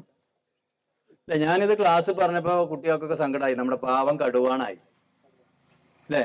സത്യത്തിൽ പശുവും കടുവയും അറിഞ്ഞിട്ടില്ല കേട്ടോ, അത് വേറെ കാര്യം അല്ലെ. നാഷണൽ പ്രൊട്ടക്റ്റീവ് അനിമൽ ആയിട്ട് പശുവിനെ തെരഞ്ഞെടുക്കാൻ എന്തെങ്കിലും സാധ്യത ഉണ്ടോന്ന് കേന്ദ്ര ഗവൺമെന്റിനോട് ഒരു ജുഡീഷ്യറി അന്വേഷിക്കുകയാണ്. എങ്ങനെയാ ഈ അന്വേഷണം വന്ന്? എന്ത് അടിസ്ഥാനത്തിലായിരിക്കും അന്വേഷണം വന്ന് അല്ലെ? ഞാൻ അതിനെ നാഷണൽ പ്രൊട്ടക്റ്റീവ് അനിമൽ ആക്കി കഴിഞ്ഞാൽ അല്ലെ, തൽക്കാലം ഞാൻ കുറച്ചു മുമ്പ് പറഞ്ഞ മാതിരി ടൊവിനോ ഡൽഹി പോയി ചോദിച്ച മാതിരി കേരളത്തിൽ ചോദിച്ചാലും പ്രശ്നം വരും. എന്തുകൊണ്ടാണ് നോക്കൂ, കടുവ ഏതന്നെ ചന്തം, കടുവയ്ക്കാ പശുവിനാ? ചോദിക്കും, ഞാൻ ചോദിച്ചോണ്ടിരിക്കും. അവള് കടുവയെ കണ്ടിട്ടില്ല, അതുകൊണ്ട് അറിയില്ല എന്ന് പറയും അല്ലെ. എന്തായാലും എന്റെ അഭിപ്രായത്തിൽ കടുവയ്ക്കാണ് കുറച്ചുകൂടി ചന്തം കൂടുതൽ. പശു ഒട്ടും മോശമല്ല, പക്ഷെ ദേശീയ സംരക്ഷിത മൃഗമായിട്ട് അതിനെ പ്രഖ്യാപിക്കണം എന്ന് എന്തൊക്കെ വിഷയങ്ങളുണ്ട് നാട്ടിൽ. ഇതിന്റെ ഇടയിൽ ഒരു കോടതി സമയം കണ്ടെത്തി ഇത് എഴുതി തയ്യാറാക്കി കേന്ദ്ര ഗവൺമെന്റ് കൊടുക്കാനുള്ള ഒരു സാഹചര്യം ഇന്ത്യയിൽ എന്താണ്? അതാണ് ഞാൻ കുറച്ചു മുമ്പ് പറഞ്ഞത്. അപ്പൊ രണ്ടെണ്ണത്തിന്റെ ഇടപെടൽ പറഞ്ഞു, ലെജിസ്ലേറ്റീവ് എന്ന് പറഞ്ഞു, ജുഡീഷ്യറി പറഞ്ഞു. അടുത്തത് വരുന്ന എക്സിക്യൂട്ടീവ്. ഇവരോട് ചോദിച്ചാൽ കൃത്യമായിട്ട് പറയും അല്ലെ. ഈ ഫെബ്രുവരി 14 പ്രത്യേകത എന്താ? വാ ഉറക്കെ പറ. കേട്ടില്ല? അച്ഛനമ്മമാരിലുണ്ട് ഇവിടെ? ഇല്ല. വാലന്റൈൻസ് ഡേ ആണ് ഫെബ്രുവരി 14 അല്ലെ. ഞങ്ങൾക്ക് അന്നൊന്നും ഇല്ല രമൺ ടീച്ചറെ അല്ലെ. അല്ലേ മോനേട്ടാ വിക്ടോറിയ പഠിക്കുമ്പൊന്നും ഇല്ല. എന്തായാലും വാലന്റൈൻസ് ഡേ ഒന്നും ഇല്ല. ഇപ്പൊ ഉണ്ട്, ആയിക്കോട്ടെ, നമുക്ക് കുഴപ്പമൊന്നുമില്ല. എന്താ അതിന്റെ പ്രത്യേകതകളൊക്കെ വേണമെങ്കിൽ ഇവിടെ പറഞ്ഞു തരും. കഴിഞ്ഞ വർഷം വാലന്റൈൻസ് ഡേക്ക് ഇന്ത്യയുടെ എക്സിക്യൂട്ടീവായ ഇന്ത്യൻ അനിമൽ വെൽഫെയർ ബോർഡ് ഒരു ഉത്തരവ് ഇറക്കി. ഫെബ്രുവരി 14 കൗ ഹഗ് ഡേ. ശ്രമിച്ചോ അല്ലെ? ശ്രമിച്ചാൽ വിവരം അറിയും അല്ലെ. പിന്നെ വേറെ ആരെയും പ്രേമിക്കാൻ ചിലപ്പോൾ മുഖമൊന്നും ഉണ്ടാവില്ല. വല്ലാതെ പശുവിന്റെ സമ്മതം ഇല്ലാതെ അതിനെ കെട്ടിപ്പിടിക്കാൻ പോയി എന്താ ഉണ്ടാവുക നമുക്കറിയില്ല. എന്തായാലും വലിയ സാമൂഹിക പ്രക്ഷോഭം ഉയർന്നു വന്നതിന്റെ ഭാഗമായിട്ട് അത് പിൻവലിച്ചു. പക്ഷെ ആരെ ഉത്തരവ് ഇറക്കി അറിയോ? നാഷണൽ അനിമൽ വെൽഫെയർ ബോർഡാണ്. അനിമൽ വെൽഫെയർ അല്ലെ. പശുവിന്റെ ഒക്കെ ഒരു ക്ഷേമം എന്താ? നമ്മൾ കെട്ടിപ്പിടിക്കലാണോ? നമ്മൾ അരുമയായി വീട്ടിൽ വളർത്തുന്നതിനെ കെട്ടിപ്പിടിക്കുക അല്ലെ. പാലക്കാട് അങ്ങാടി കൂടിയൊക്കെ പോയാൽ ചിലതിനെ കാണാം, കണ്ട ആനയാണ് തോന്നും അല്ലെ. അതിനൊന്നും ആരും ആ ഉത്തരവ് നിലനിന്നിരുന്നെങ്കിൽ ചിലവരെങ്കിലും ശ്രമിക്കും, ഉറപ്പാണ്. നിങ്ങൾ വിചാരിക്കണ പോലെയല്ല. 100 കണക്കിന് യുവാക്കൾ അത് ചെയ്തിട്ട് റീൽസ് ഇടും. അപ്പൊ നമുക്കും തോന്നും അടുത്ത എവിടെ പശു ഉള്ളതാണ്. അപ്പൊ എന്തായാലും അനിമൽ വെൽഫെയർ ബോർഡ് ഈ വർഷം അത് പിൻവലിച്ചു. വരും ഫെബ്രുവരി 14 ഇനിയും വരുന്നുണ്ട് അല്ലെ. ഇനിയിപ്പോ എന്തൊക്കെ കെട്ടിപ്പിടിക്കാൻ മാത്രമാണ് അവര് പറഞ്ഞിട്ടുള്ളത്. അതിൽ അപ്പുറമുള്ള ചിലതൊക്കെ നടക്കും, പൂ കൊടുക്കല് അല്ലെ. ശരിക്കും ഇതിന് ചില ചടങ്ങുകളൊക്കെ ഉണ്ടല്ലോ. അപ്പൊ എന്തായാലും നോക്കൂ എങ്ങനെയാണ് ഒരു എക്സിക്യൂട്ടീവിന്റെ തീരുമാനമായിട്ട് വരുന്നത്. അവസാനത്തിലേക്ക് ഞാൻ വരികയാണ്. ഏറ്റവും പ്രധാനപ്പെട്ട 4 തൂണുകൾ ഏതാ? പത്രം മാത്രമല്ല, മാധ്യമങ്ങൾ. അതിൽ നവമാധ്യമങ്ങളെ കൂടി നമ്മൾ പെടുത്തണം അല്ലെ. ഫസ്റ്റ് പേജില് ചാന്ദ്രയാന്റെ വിജയം നടന്നത് മാതൃഭൂമിയിലൂടെ ഇന്ത്യൻ ശാസ്ത്രരംഗം കുതിക്കുന്നു എന്നാണ്. 4-ാം പേജിൽ ധനാകർഷണ ഭൈരവ യന്ത്രം ഇടത് ഭാഗത്ത് വലുതായിട്ട് കാണാം. അത്ഭുതകാര്യ ഫലസിദ്ധി അല്ലെ. നമ്പർ ഉണ്ട്, പാലക്കാടുകാരുടെ ചില നമ്പറൊക്കെ ഉണ്ടായില്ലേ, വിളിച്ചു നോക്കി അറിയാം. ധനാകർഷണ ഭൈരവ യന്ത്രം 2500 റുപ്യ. അപ്പൊ ഈ ചങ്ങായിക്ക് എന്തിനാ പണം?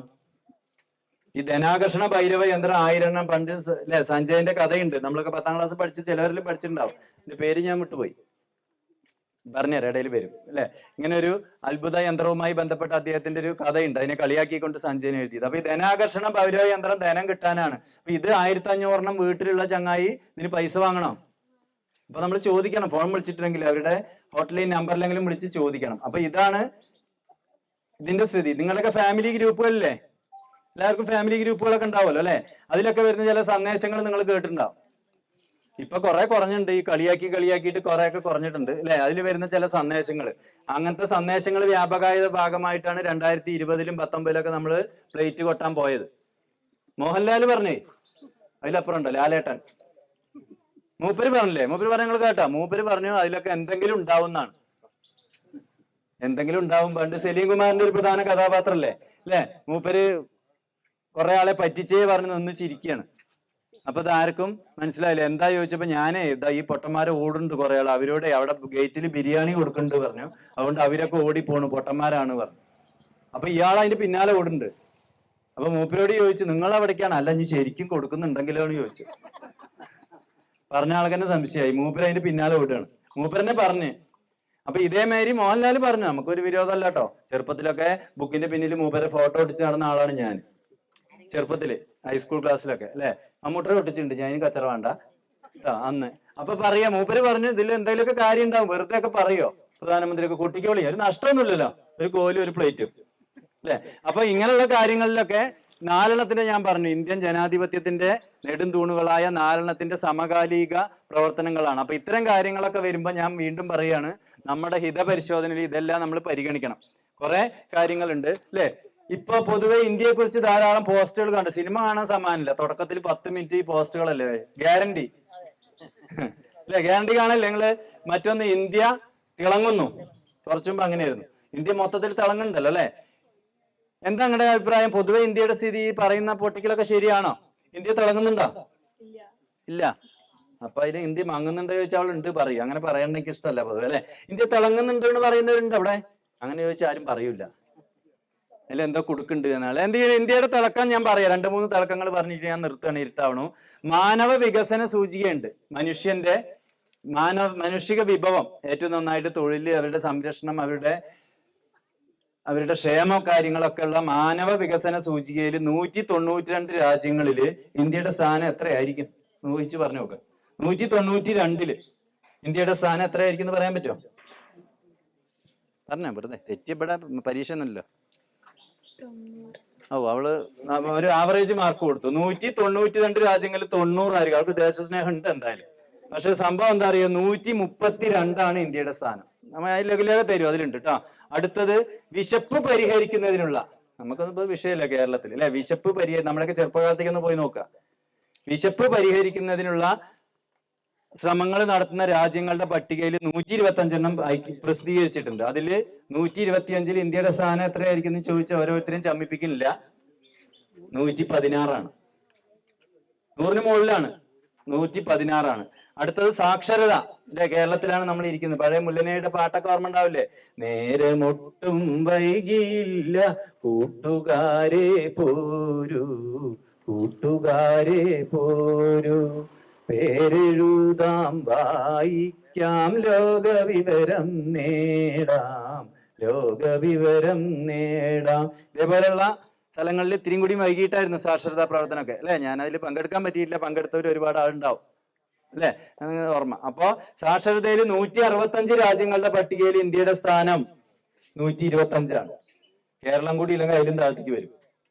കേരളം ഉള്ളത് കൊണ്ട് തക്കത്തിൽ നിൽക്കുന്നുണ്ട്.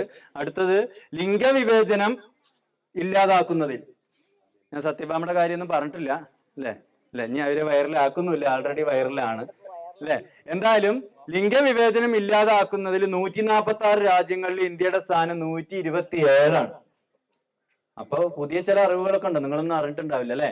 ഇപ്പോഴത്തെ ഫോമുകളിൽ 3 കോളുണ്ട്, നിങ്ങൾ കണ്ടിട്ടുണ്ടോ? എന്തൊക്കെയാണ്? ആൺ, പെൺ, ട്രാൻസ് അല്ലെ? ചിലവർക്ക് അത് അതേഴ്സ് അല്ലെ? എത്ര കാലമായി അത് വന്നിട്ട്? നമ്മൾ പഠിക്കുമ്പോണ്ടോ രമണി ടീച്ചറെ? ഇല്ല. അന്നപ്പോ ഈ അതേഴ്സ് ഇല്ലേ? പരിഗണിച്ചിട്ടില്ല. ഒരു പോസിറ്റീവായ കാര്യമല്ല അതേഴ്സ്. സത്യത്തിൽ 3 കോളം മതിയോ ലിലി ചേച്ചി? 3 കോളം ആരെവിടെ പോരാ പറഞ്ഞു. സന്തോഷം. എത്ര കോളം വേണം പറഞ്ഞോ? അറിയണ പറഞ്ഞോ? അതന്നെ കാര്യം പറഞ്ഞോ. കുറെ ഉണ്ട് പറഞ്ഞ 1000 ഒന്നുമില്ല അല്ലെ? നമ്മളിപ്പോ കണ്ടെത്തിയത് LGBT പറഞ്ഞു അല്ലെ? LGBT ഫുൾ ഫോം കാണിച്ചാൽ അവര് പറഞ്ഞുതരും. ഇതൊക്കെ എവിടുന്ന് കിട്ടി? സോഷ്യൽ മീഡിയ, ഓ അത് അങ്ങനെ ഒരു ഗുണം കൂടി ഉണ്ട് കേട്ടോ. സോഷ്യൽ മീഡിയയെ മൊത്തത്തിൽ പറയരുത്. അതുകൊണ്ട് ദയവ് ചെയ്തിട്ട് ഇവര് ഫോൺ നോക്കിയിരിക്കുമ്പോ ആരും കുറ്റം പറയരുത്, നോക്കിക്കോട്ടെ അല്ലെ. വീട്ടിലും പറയണത് ഞങ്ങൾ ഇതൊക്കെ നോക്കാണ്, എന്തൊക്കെ സാമൂഹ്യ വിവരം കിട്ടുന്നുണ്ട്. LGBT അല്ലെ, നമുക്കറിയാം, ലെസ്ബിയൻ, ഗേ അല്ലെ, ബൈസെക്ഷൽ, ട്രാൻസ്ജെൻഡർ, ക്യൂർ, ഗേ. അപ്പൊ ഇത്തരം, അപ്പൊ സത്യത്തിൽ നമ്മളുടെ അരുൺകുമാർ ഉണ്ടല്ലോ, മാധ്യമ പ്രവർത്തകൻ, അദ്ദേഹത്തിന്റെ കൂട്ടുകാരി പരിഷത്ത് പ്രവർത്തകയാണ് രമ്യ. അവര് പറയുന്നത് 60-ലധികം വിഭാഗങ്ങൾ ഉണ്ട് എന്നാണ്. അങ്ങനെയാണെന്ന് വെച്ചാൽ സത്യത്തിൽ സ്കൂളിൽ അപേക്ഷ ഫോം അടിക്കാൻ പറ്റില്ല, 60 കള്ളി വരയ്ക്കണം അല്ലെ. 3 ഉണ്ട് നമുക്ക് സമാധാനിക്കാം, അത് പോസിറ്റീവാണ്. കേരളത്തിലെ ചിലപ്പോൾ 3 ഉണ്ടാവുള്ളൂ. അപ്പോഴാണ് കേരളത്തിലെ ഒരു MLA, ഇപ്പോഴും MLA ആണ്, ഡോക്ടറാണ്, MBBS പഠിച്ച വ്യക്തിയാണ്. പേര് ഞാൻ വേണിച്ച പിന്നെ പറഞ്ഞുതരാം, നിങ്ങൾ നിർബന്ധിച്ചാ പറയാം അല്ലെ. അദ്ദേഹം നിയമസഭയിൽ പറയാണ്, മനുഷ്യന്മാരിൽ 2 വിഭാഗമായുള്ളൂ, ആണും പെണ്ണും. എപ്പോഴാ പറഞ്ഞറിയോ? ഞങ്ങളെ പോലുള്ള അധ്യാപകരുടെയൊക്കെ നേതൃത്വത്തിൽ കേരള സർക്കാരിന്റെ പുരോഗമനപരമായ ഒരു പരിപാടി നടന്നു, പാഠപുസ്തകത്തിന്റെ കരിക്കുലം പരിഷ്കരണം. അത് നടന്നപ്പോ അതിൽ ജെൻഡർ എന്നുള്ള ഒരു വാക്ക് വന്നപ്പോ സ്കൂൾ PTA-ലൊക്കെ ചർച്ച, ഇവിടെ ഉണ്ടാവുമല്ലോ PTA-ക്കാർ, ചർച്ച നടന്നില്ലേ? ഒരു പ്രത്യേക രാഷ്ട്രീയ കക്ഷി ഇതിനായിട്ട് കച്ചകെട്ടി വന്ന് ബഹളം ഉണ്ടാക്കി അവിടെ. അപ്പൊ അദ്ദേഹത്തിന്റെ നേതാവാണ് ഈ മുൻ മന്ത്രി, മുൻ പൊതുമരാമത്ത് മന്ത്രി, ഇപ്പൊ MLA ആയ അദ്ദേഹം പറഞ്ഞു 2 വിഭാഗമുള്ളൂ, ആണും പെണ്ണും. ചിലര് തല്ലുകൂടുമ്പോ വേറെ എന്നൊക്കെ പറയും, അതൊന്നും ഇപ്പൊ ഞാൻ പറയില്ല ഇവിടെ അല്ലെ. ആ ശരി, മന്ത്രിയായിരുന്നു, എല്ലാവർക്കും മനസ്സിലായി. ഡോക്ടർ ആയ ഒരാളുള്ളൂ, MBBS കഴിഞ്ഞ ഒരാളുള്ളൂ. MBBS കഴിഞ്ഞാണ് പറഞ്ഞ് ഇൻവേർട്ടറിൽ ഇടണ്ടേ, മനുഷ്യ ശരീരം മുഴുവൻ കീറി മുറിച്ച്. അല്ല, ഞാൻ പറഞ്ഞിട്ടില്ല, ടീച്ചർ അതൊരാളുടെ പേര് പറഞ്ഞു, ഓക്കെ, അതല്ലാണ് ഞാൻ പറഞ്ഞിട്ടില്ല. അപ്പൊ എന്തായാലും അപ്പോ അതിന്റെ കാര്യത്തിൽ ഇന്ത്യയുടെ സ്ഥിതി 127ആണ് 146. ഞാൻ വേഗം പോവാണ്. പരിസ്ഥിതി സംരക്ഷണത്തിൽ ഭീകരമാണ് കാര്യം. 180 രാജ്യങ്ങളുടെ പട്ടികയിൽ 180-ാം സ്ഥാനമാണ് ഇന്ത്യക്ക്. നമ്മുടെ ലഘുലേഖയിലുണ്ട്, 180-ാം സ്ഥാനമാണ്. അടുത്തത് മാനവ സ്വാതന്ത്ര്യ സൂചിക, പത്രപ്രവർത്തകരടക്കം കൊല്ലപ്പെടുന്ന അല്ലെ കാര്യങ്ങൾ നമ്മൾ വിദേശത്ത് നിന്ന്, ഇസ്രായേലിലെയും പാലസ്തീനിലെയൊക്കെ കാര്യം നമ്മൾ പറയും. ഇന്ത്യയിലെ കാര്യം എന്താണ് ഞാൻ പറഞ്ഞുതരാം. 180 രാജ്യങ്ങളുടെ പട്ടിക വന്നതില് മാനവ സ്വാതന്ത്ര്യ സൂചികയിൽ 161-ാം സ്ഥാനമാണ് ഇന്ത്യക്ക്. അതുകൊണ്ടാണ് ഞാൻ എല്ലാം വിളിച്ച് പറയുന്നില്ല പറഞ്ഞത്, എനിക്ക് കരിമ്പിലെത്തണം. മക്കൾ 2 വിരുന്ന് പോയി, ഭാര്യ മാത്രമുള്ള ഒരു 9 മണിക്കെല്ലാം എത്താൻ പറഞ്ഞിട്ടാ വന്നത്. മാനവ സ്വാതന്ത്ര്യ സൂചിക അല്ലെ, കുറെ പേരുകൾ നിങ്ങളൊക്കെ കേട്ടിട്ടുണ്ടാവും. കർണാടകയിലൊക്കെ രാവിലെ പുറത്തിറങ്ങി വാല് തുറന്നു നോക്കുമ്പോ അല്ലെ, വന്ധ്യവയോധികനായ ഒരാളെ വെടിവെച്ച് കൊല്ലുകയാണ്. മൂപ്പരെഴുതിയ ലേഖനത്തിന്റെ പേരിൽ, പുസ്തകത്തിന്റെ പേരിൽ, ഗോവിന്ദ് പൻസാരെ, കൽബുർഗി, ഇതൊക്കെ നമുക്കറിയാം. ഞാൻ അതിലേക്കൊന്നും പോകുന്നില്ല. അവസാനത്തെ ഞാൻ ചോദിക്കുകയാണ്, കുട്ടികൾക്ക് ചിലപ്പോൾ രസകരമായ ഒരു കാര്യമായിരിക്കും. ലോക സന്തോഷ സൂചിക, ഞാൻ ക്ലാസ്സിൽ ഇത് പറഞ്ഞു, 4ാം ക്ലാസ്സിൽ ഇതൊന്നും അറിയില്ലെങ്കിൽ ഇത് പറയണ്ടേ. അതില് സൗരവ് ചോദിച്ചു, എന്താ മാഷെ രാവിലെ എണിച്ചാ വൈകുന്നേരം വരെ ചിരിക്കലാണോ ചോദിച്ചു. എന്താ ലോക സന്തോഷ സൂചിക? അപ്പൊ ഞാൻ അവനോട് പറഞ്ഞു, അങ്ങനെ ചിരിച്ചാൽ അത് വേറെ സൂചികയാണ് പറഞ്ഞു, തമാശക്ക് അവർക്ക് മനസ്സിലാവാൻ. ലോക സന്തോഷ സൂചിക പറഞ്ഞ എന്തായിരിക്കും? എങ്ങനെ ഈ സന്തോഷമൊക്കെ അളക്കുക? ഒരു രാജ്യത്തെ ജനങ്ങളുടെ സന്തോഷം കേട്ടിട്ടുണ്ടോ അങ്ങനെ ഒരു സൂചികയെ കുറിച്ച്? ഇതുണ്ട്, ഗൂഗിൾ ചെയ്താൽ കിട്ടും അല്ലെ. അതിൽ ഇന്ത്യയുടെ സ്ഥാനം എത്രയായിരിക്കും പറഞ്ഞ? ഉറപ്പില്ല, 100 മിടുക്കിയാണ്. 136-ൽ 126 ഒരാഴ്ച മുമ്പാണ് കണക്ക് വന്നത്. ഇതിനു മുമ്പ് 146-ൽ 36 പക്ഷെ മിണ്ടിയ പാകിസ്ഥാനിലേക്ക് പോണവർ ശ്രദ്ധിക്കണം, പാകിസ്ഥാൻ ഇന്ത്യയുടെയും മുകളില. അതിലെനിക്ക് അത്ഭുതമുണ്ട്, എന്താ അവിടെ ഇത്ര സന്തോഷം എന്ന് അറിയില്ല. എന്തായാലും പഠിക്കേണ്ട കാര്യമാണ്. ഇന്ത്യയുടെ സ്ഥിതി 136-ൽ 120, സന്തോഷ സൂചിക, ജനങ്ങളുടെ സന്തോഷം. അപ്പൊ നമ്മുടെയൊക്കെ തന്നെ വ്യക്തിപരമായ കാര്യങ്ങളൊന്നും എടുത്തു നോക്കൂ. കേരളത്തിലാണ് നമ്മളുള്ള ഒരു സന്തോഷകരമായ കാര്യം. അതിലപ്പുറത്തേക്ക് പോയാൽ നമുക്ക് ടെൻഷനുള്ള കാര്യങ്ങൾ എന്തൊക്കെയായിരിക്കാം? ഞാൻ സത്യം പറഞ്ഞാൽ സിനിമ കാണാൻ പോയിട്ടില്ല പൃഥ്വിരാജിന്റെ. ആടുജീവിതം കാണുക. സത്യത്തിൽ സിനിമ കാണാൻ പോകുന്ന ഇത്തിരി ലിഷറിന് വേണ്ടിയിട്ടാണ്. ഞാൻ അതിന്റെ ഇതിങ്ങനെ വായിച്ച് പേടിയാവാൻ തുടങ്ങി. 3 ദിവസം ഇരുന്ന് ടെൻഷൻ അടിക്കേണ്ടി വരുമെന്ന് പേടിച്ചിട്ട് പോയിട്ടില്ല. പോവും അല്ലെ. അപ്പൊ സത്യം പറഞ്ഞ സന്തോഷ സൂചിക എന്നുള്ളതിൽ ഇതാണ് ഇന്ത്യയുടെ സ്ഥിതി. ഇങ്ങനെ ഇരിക്കുമ്പോഴാണ് നിങ്ങൾ പാലക്കാട് ജില്ലയുടെ വിവിധ ഭാഗങ്ങളിൽ വലിയ ബാനറുകൾ കാണുന്നത് അല്ലെ, ഗ്യാരണ്ടി ഇന്ത്യ തിളങ്ങുന്നു. അപ്പൊ അവരോട് നിങ്ങളിത് പറഞ്ഞോളൂ, ഞാൻ ഈ സൂചിക അയച്ചു കൊടുക്കാം അവിടേക്ക് അല്ലെ. കൃത്യമാണ്, സയന്റിഫിക് ആണ്. നമ്മൾ ഇന്ത്യക്കാർ കണക്കെടുത്തതേ അല്ല, നമ്മൾ കണക്കെടുത്താൽ എന്താ ഉണ്ടാവുക?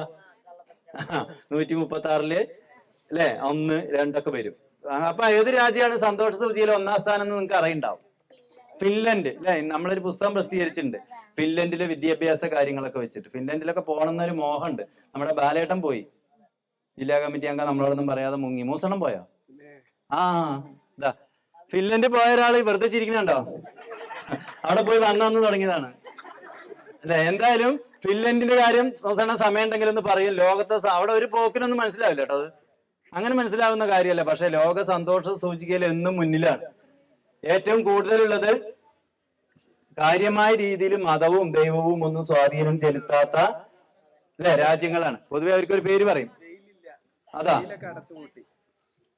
ഫിൻലാൻഡില് നമ്മളെ നാട്ടില് എന്തെങ്കിലും ശിക്ഷ അനുഭവിക്കുന്നത് ജയിലാണ്.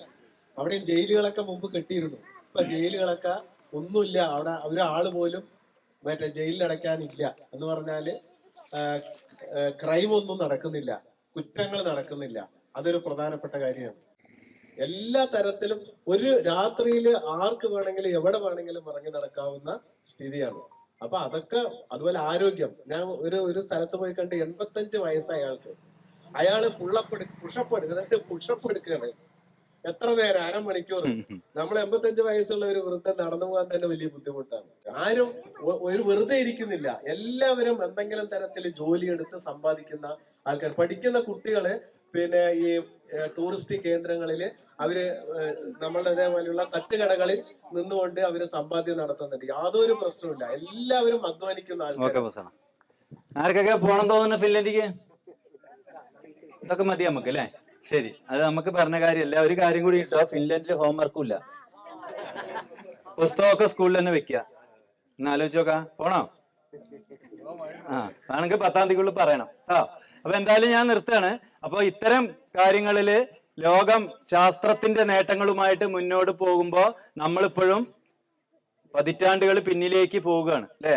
അതെന്താ കാര്യം അറിയോ? ഇന്ത്യ എന്നുള്ള ജനാധിപത്യ രാജ്യത്തിന് ഇപ്പൊ മതമുണ്ട് അല്ലെ. രാജ്യത്തിന് ഇപ്പൊ ദൈവമുണ്ട്. മറ്റ് പലത്തെ പുസ്തകം പറഞ്ഞ കാര്യങ്ങൾ അതാണ്. അവിടുത്തെ സന്തോഷത്തിനുള്ള കാരണങ്ങൾ കുറെ കാര്യങ്ങൾ മൂപ്പര് പറഞ്ഞു. അപ്പൊ രാജ്യത്തിന് മതവും രാജ്യത്തിന് ദൈവവും രാജ്യത്തിന് ഒരു സംസ്കാരവും ഒക്കെ വരുന്നതിനെ നമ്മൾ പറ്റാവുന്ന രീതിയിലൊക്കെ എതിർക്കണം എന്ന് മാത്രം പറഞ്ഞുകൊണ്ട് തൽക്കാലം ഞാൻ നിർത്തുകയാണ്. ഒരു പരിഷത്തിന്റെ പ്രധാനപ്പെട്ട ഒരു പാട്ടിന്റെ 4 വരികൾ കൂടി പാടിയിട്ട് നിർത്താം. അതില് നമ്മൾ ചെയ്യേണ്ട ഒരു സൂചന കൂടി ഉണ്ട്. തിന്മകൾ നഖം മൂർച്ച കൂട്ടുന്ന കാലത്ത് നിങ്ങളുടെ മൗനം മഹാപാതകം. വഴിവിളക്കൊക്കെ കെടുന്ന കാലത്തുള്ള മിന്നാമിനുങ്ങിനും സൂര്യവെട്ടം. അതുകൊണ്ട് ഞങ്ങൾ ഈ 4 ആൾ കൂടി എന്താ ചെയ്യാന്ന് വിചാരിക്കണ്ട അല്ലെ. വഴിവിളക്കൊക്കെ കെടുമ്പോഴുള്ള മിന്നാമിനുങ്ങിന് സൂര്യവെട്ടമുണ്ട്. അതുകൊണ്ട് ഞാനിപ്പോ വോട്ട് ചെയ്യാൻ പറയണമെന്നില്ല. ഞാൻ ഈ പറഞ്ഞ കാര്യങ്ങളൊക്കെ ഓർത്തുകൊണ്ട് വേണം ഏപ്രിൽ 26-ന് പുത്തൻ ഇന്ത്യക്ക് വേണ്ടി നിങ്ങളുടെ സമ്മതിദാനാവകാശം വിനിയോഗിക്കണം.